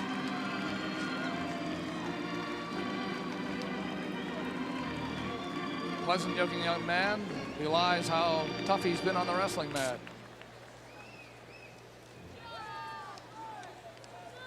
That's 1A. Now we go to 2A. Presenting the Class 2A 171-pound awards, Coach Gary Weber of Clear Lake. Sixth place, Ross Harbison, Adel DeSoto Minburn. Fifth place, Jim Bark, DeWitt Central. Fourth place, Chris Laughlin, Pella. Third place, Brandon Cummings, Mediapolis. Runner-up, Tyler Abens, Webster City. And the Class 2A 171-pound champion from Clear Lake, David Doble. David Doble of Clear Lake on the top rung of that stand. 2A champion at 171.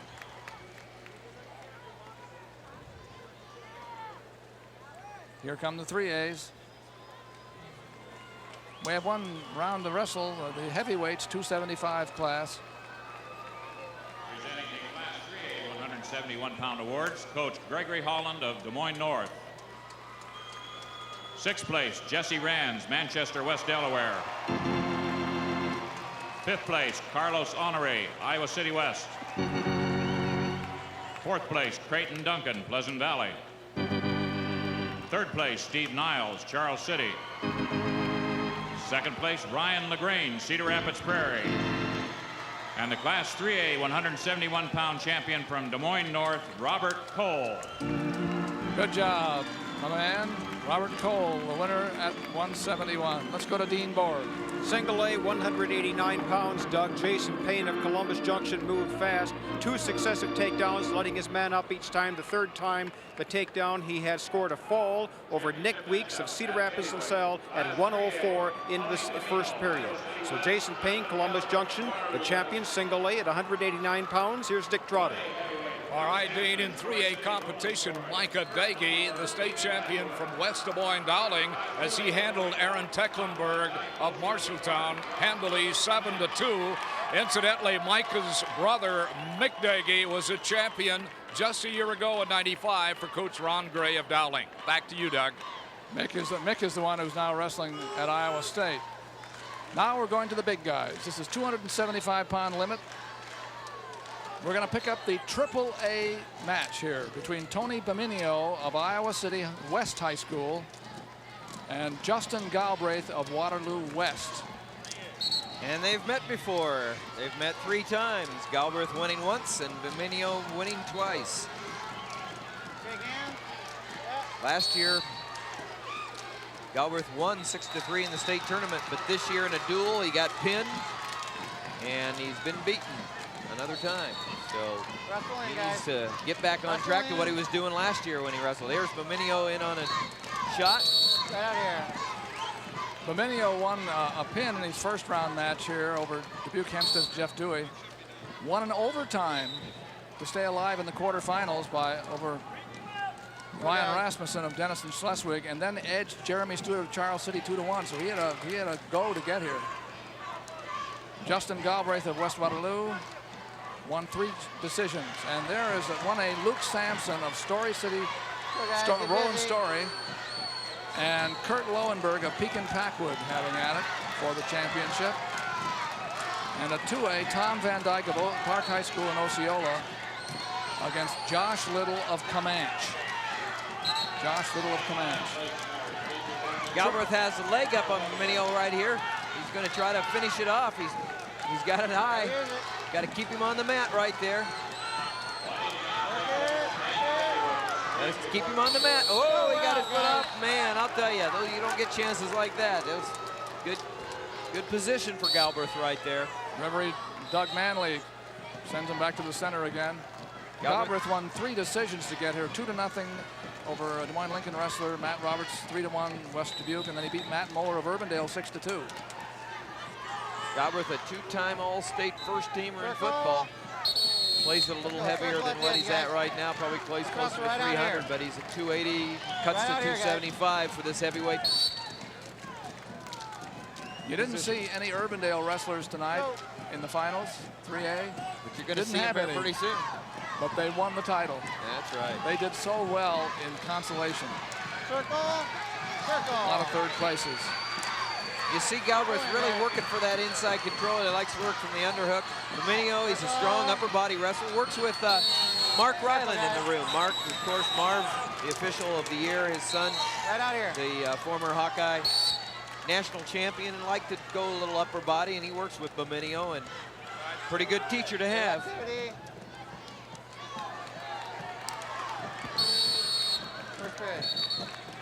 Well, actually, this is 3A, Tony Baminio, Justin Galbraith. Red the first choice. Green up, down, or neutral. Down. Green. Iowa Public down. Television, by the way, will be presenting a special musical salute to our 25 years of high school wrestling coverage at the end of tonight's tournament. Set.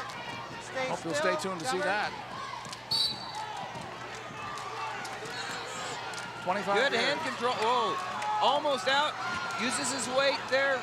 Talking about Galbraith from West Waterloo. He got one.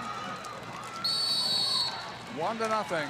Galbraith from West Waterloo was almost out just on the whistle. Then Beminio dropped down on the leg and thought he had it in a position where he could pick up the leg, but no. Galbraith dropped his pretty big body on top of him.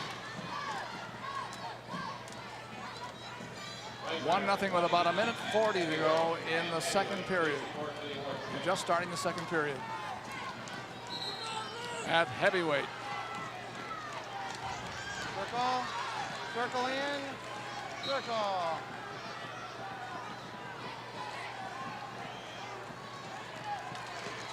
Go, guys. Both fighting for position right there. And Galbraith has kind of showed that he wants to take it back to the time. He's trying to remember how he beat Beminio last year, 6-3. There's Don Huff, longtime coach from West Waterloo. He didn't have a great year this year, brought a couple of kids down to the state tournament, and here he has a wrestler in the finals, and would like to win it all. Beminio is called for backing away, so he's warned for stalling.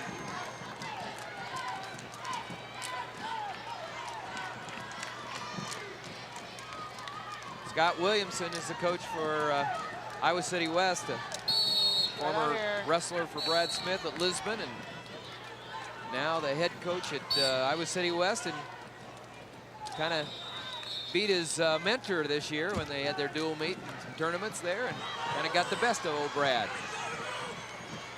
Brad taught him too much. Huh. It's always a danger, you know? Yeah. Circle. Circle. Justin Galbraith. Oh, there's a nice shot and a duck, but There's another another shot do it to the again. opposite leg. Pulls it up. If he can keep in bounds, he's got a good position, but Beminio. Galbraith. Is he in? Official doesn't feel he has control yet. Oh, he had the head in there. There's not two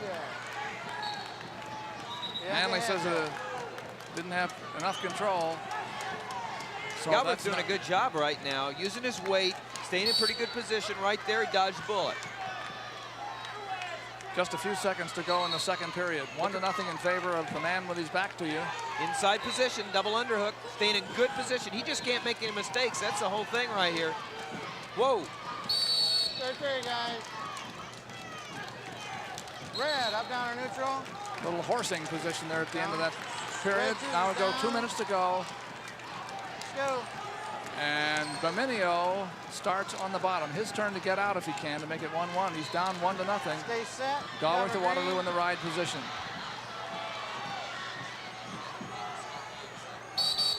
Got a caution. Caution. Top on man green. moved too soon. Caution. Let's go. Hope you've enjoyed the coverage tonight on Iowa High School Wrestling for the 25th year on Iowa Public Television. 3 classes of schools.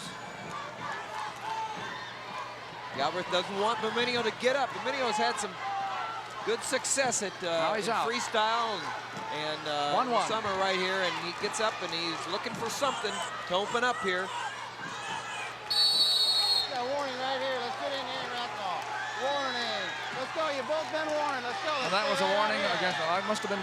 Beminio must have been warned the first time. That was Galbraith who was warned this time. So now they're even up. There's Scott Williamson hiding behind his assistant right there, but he gets pretty animated. Got him in. Both of you. Let's circle. Now Beminio is. There's Scott Williamson. Yeah, right. Beminio is pushing the issue here. Yeah, he's putting on the heat right now, Doug. Galbraith's going to get hit if he doesn't go forward. If he stays in good position right now, 1-1, it's going to come down to who can get that takedown or who doesn't get called for stalling. Right. We'd hate to see it. They're both penalized now. Guys, let's get it going. Yeah, I hate to see it. Doug Manley end like said it's a point for each of you because the other man is stalling. So it's now 2-2. with a minute to go. A minute. In order to win something, you have to give up something sometimes, you know? If you give up a comfortable position in order to take a chance. And it's really hard to do sometimes when you're in a tough match. Galbraith has the front headlock, but it's not going to go anywhere. Can't make any use of it. 40 seconds to go.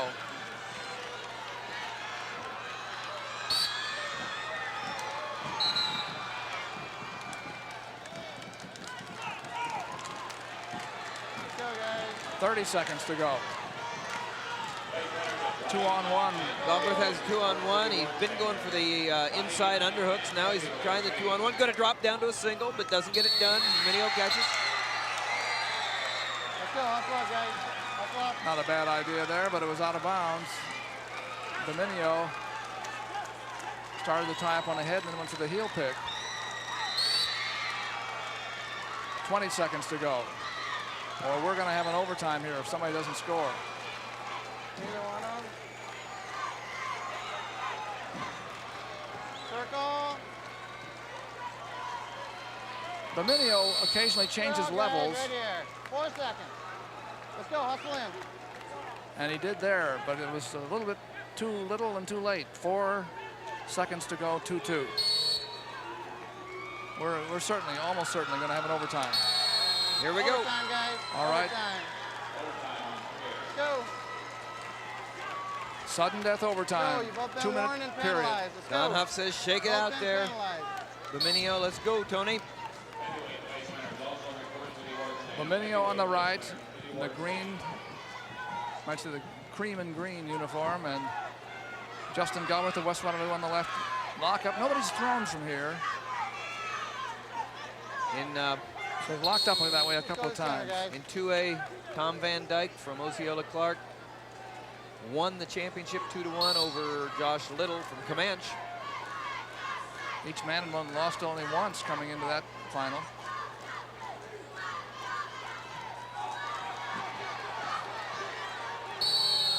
No way to go. Only one way to go. Let's go, guys. Right out here. All right, now we have in the 2 minutes period, 1:29 to go, a minute and a half in the overtime, sudden death overtime. In 1A, Luke Sampson from Story City, Roland, won over Kurt Lowenberg from Pekin Packwood. 7-3 for the championship. Let's go, guys. Back to the center again with 1 minute and 12 seconds to go and a tie score. Circle. Circle. Circle in, guys. You're just pushing. Let's go. Right out here. 1:05. Let's go.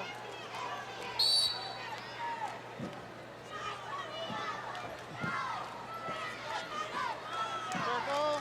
Somebody want to throw from here? Yep. Yeah, the first Dominio time. wants to. We should have gone the other way. That's desert out there. All eyes are on him. It's all over, but these two young men, they've met 3 times before, and their longest match is right here for the state finals, overtime. 50 seconds. To the center.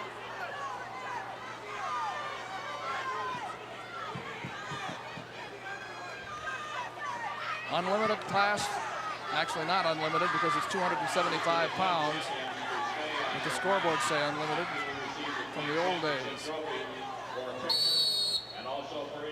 Now 26 seconds. If somebody does not score, it's Right out here. Right out here. the flip and the We've pony seen it. ride again.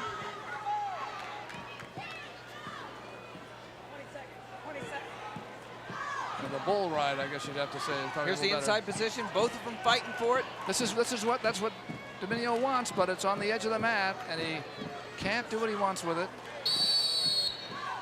Hustle in. Let's go. 7 seconds to go. Oh, we said that earlier, I said that Justin Galbraith, just to win this, couldn't make any mistakes.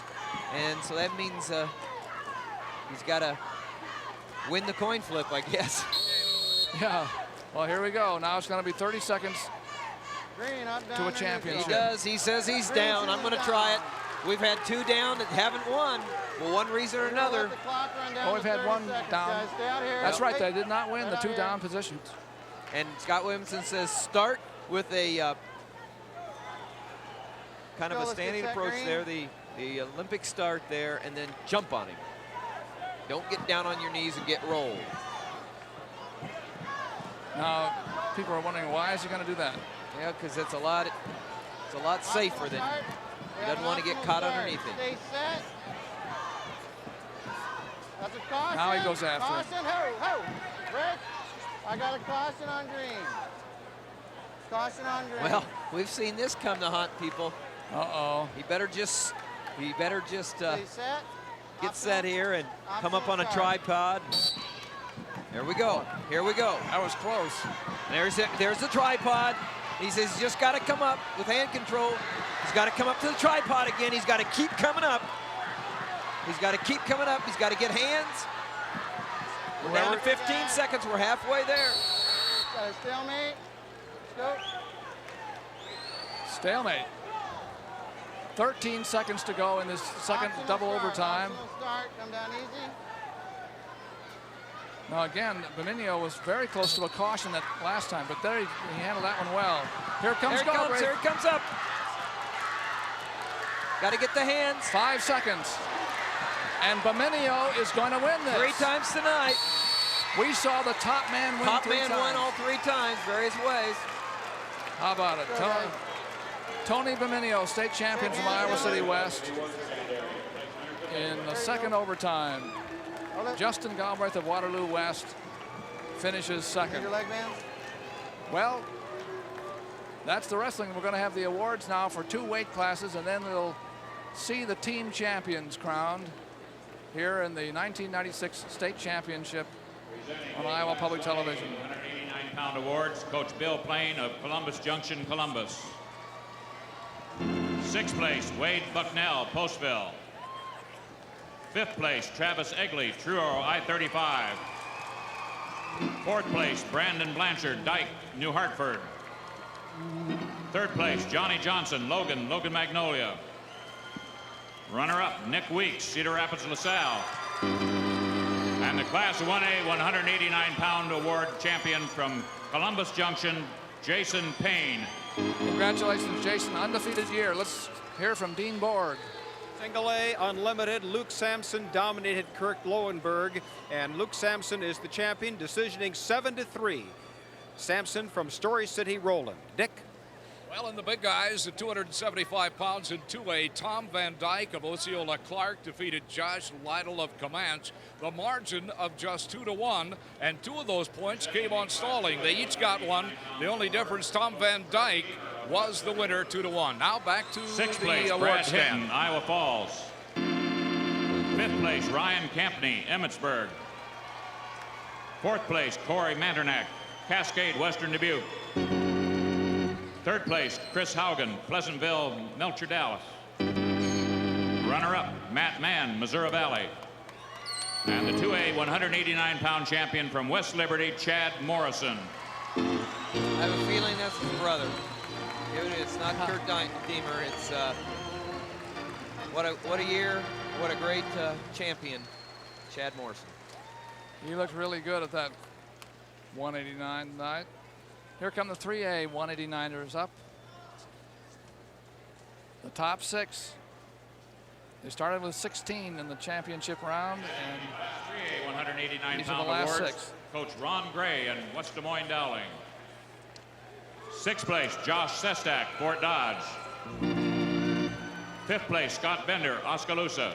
4th place, Luke Ganson, Dubuque Hempstead. 3rd place, Satori Snow, Cedar Rapids Prairie. Runner-up, Aaron Tecklenburg, Marshalltown. And the Class 3A 189-pound champion from West Des Moines Dowling, Micah Daggy. Ron Gray's loving it. 2 state champions. he got 2 state champions in the upper weights. Micah Daggy, 3A champion at 189. Well, we have still to crown the heavyweights, the 275ers. These are the way the 1A teams finished up. Oakland Riverside ran away with it. They had people up and down the line, tough all the way. Pretty well bunched after that. Columbus Junction, Highland Riverside, Kingsley Pearson. There's the second 5 in the first 10. Lisbon 9th. They used to be up at the top a lot. 39 points this time. That's the 1A. 1A heavyweight Let's go to the award, heavyweights Coach now. Jim 1A. Kenyon of Roland Story. 6th place, Nathan Mart, Terrell Lakeland. 5th place, Travis Henning, Monona, MFL Marmac. 4th place, Derek Miller, Sigourney. 3rd place, Adam Buckland, Colfax Mingo. Runner-up, Kurt Lowenberg, Pekin Packwood. And the Class 1A heavyweight champion from Story City, Roland Story, Luke Sampson.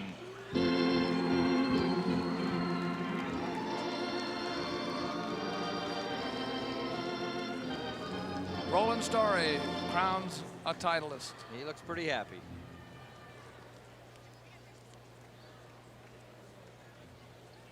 Now we're going to look at the 2A standings. This is the way they finished tonight. Actually, that was pretty close, but Independence was ahead most of the way and held everybody else off. 86 points. Webster City, Wilton, West Liberty. That's the first 5. In all those years, Larry Straw never finished higher than 3rd at Mount Vernon, and there he is 2nd for New Hampton. 5th place, Scott Eddy, Independence. 4th place, Andy Kelly, Knoxville.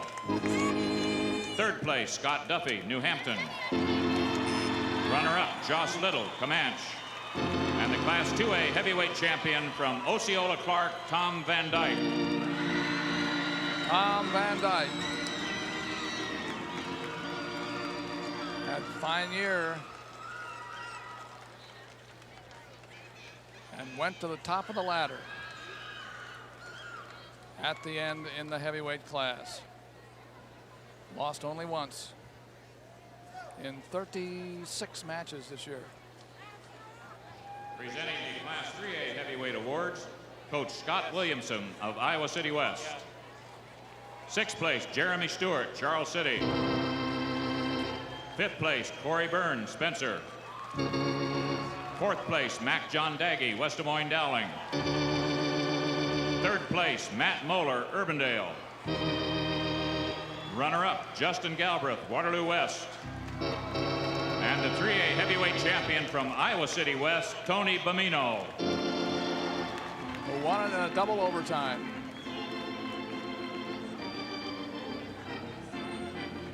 We're going to show you now the standings in 3A now. Urbandale, who didn't have anybody in the finals. Wow. Won it in consolations and walked away with it too.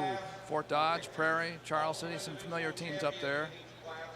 Iowa City West, the second 5 in the first 10. We'll see in a little bit. Well, now here we go back to Iowa High School Athletic Association's Mo Kelly for the presentations of the team trophies. To present the trophies, to my near left is the current chairman of the board, Chuck Van Heck, athletic director at Muscatine. Next to Mr. Van Heck, Les Dalma of Rock Valley, superintendent. Next to Mr. Dalma, Arlo Flaggy of Waverly represents the Iowa Association of School Boards on the Board of Control. And next to Mr. Flaggy is Doug Williams, superintendent of schools at Gilbert. In Class 1A, if they'd come forward, the 3rd place team with 64 points, Coach Jeff Wieland and Highland Ainsworth Riverside.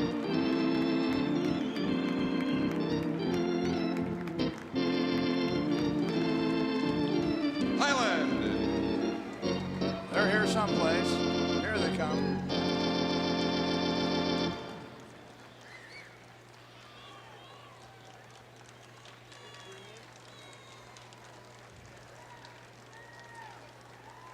We saw Aaron Robertson win a title in the very first. The second place team, 71.5 points. Coach Bill Plain and Columbus Junction, Columbus.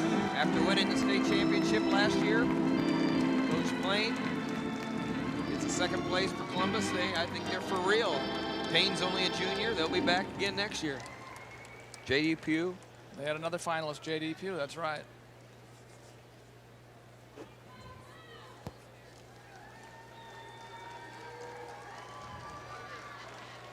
Columbus Junction.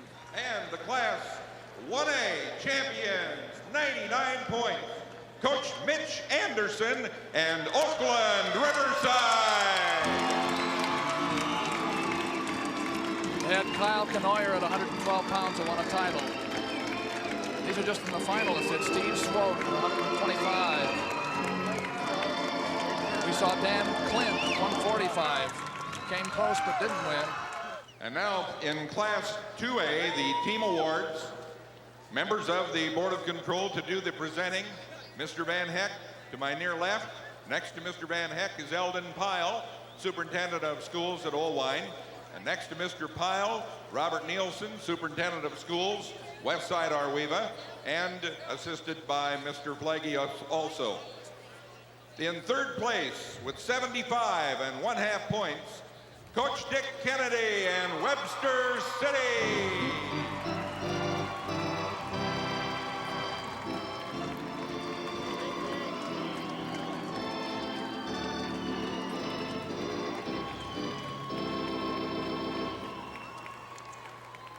Webster City had Jamie Taxted in there at 103 pounds. In the finals tonight, you saw Ben The Scorpel. He runner-up lost to team Doug in Schwab. Class 2A, 81 points. Coach Larry Straw, New Hampton.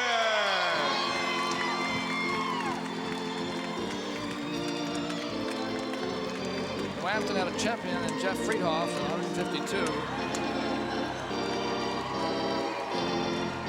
And a lot of consolation success.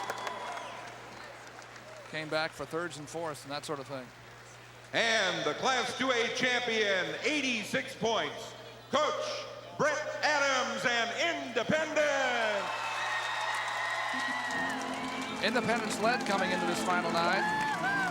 And they got a victory from Michael Pentecost at 119 pounds. That set them up for the win. And Eric Schulte was in there at 145. They did very well in the consolations. They had a lot of people. Class 3A, the third place team with 76 1/2 points, Coach Scott Litterer, Cedar Rapids Prairie.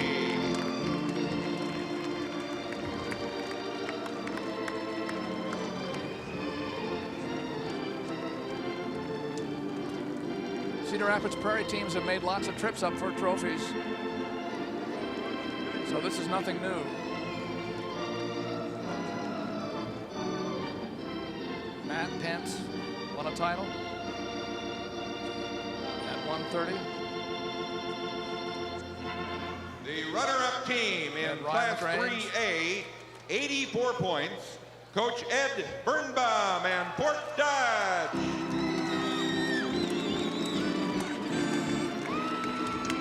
Fort Dodge showed a lot of balance. They had Justin Wolf in the finals. He couldn't beat Todd Buckland at 145 pounds, but he was there. Mike Ryle did win his second title at 125 pounds. And then they filled out with places up and down through sixth.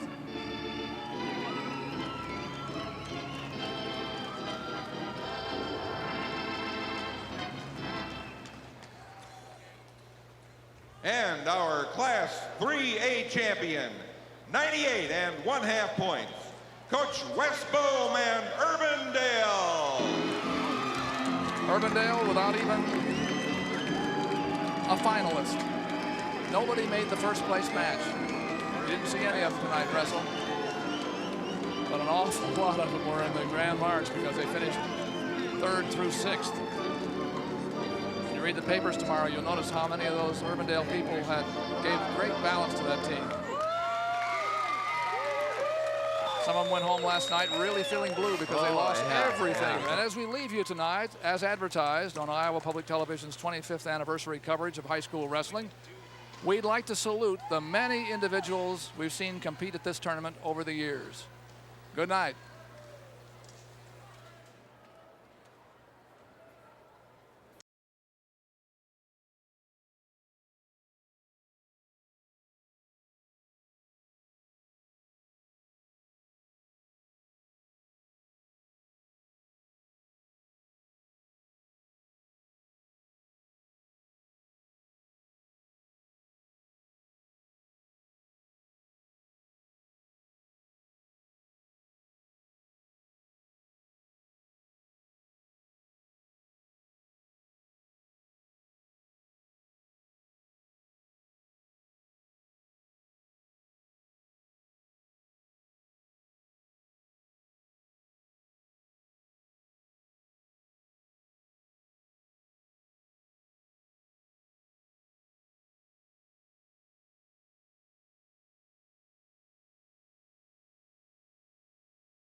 Families helping Iowa Public Television inform, enlighten, and enrich your life. Join them.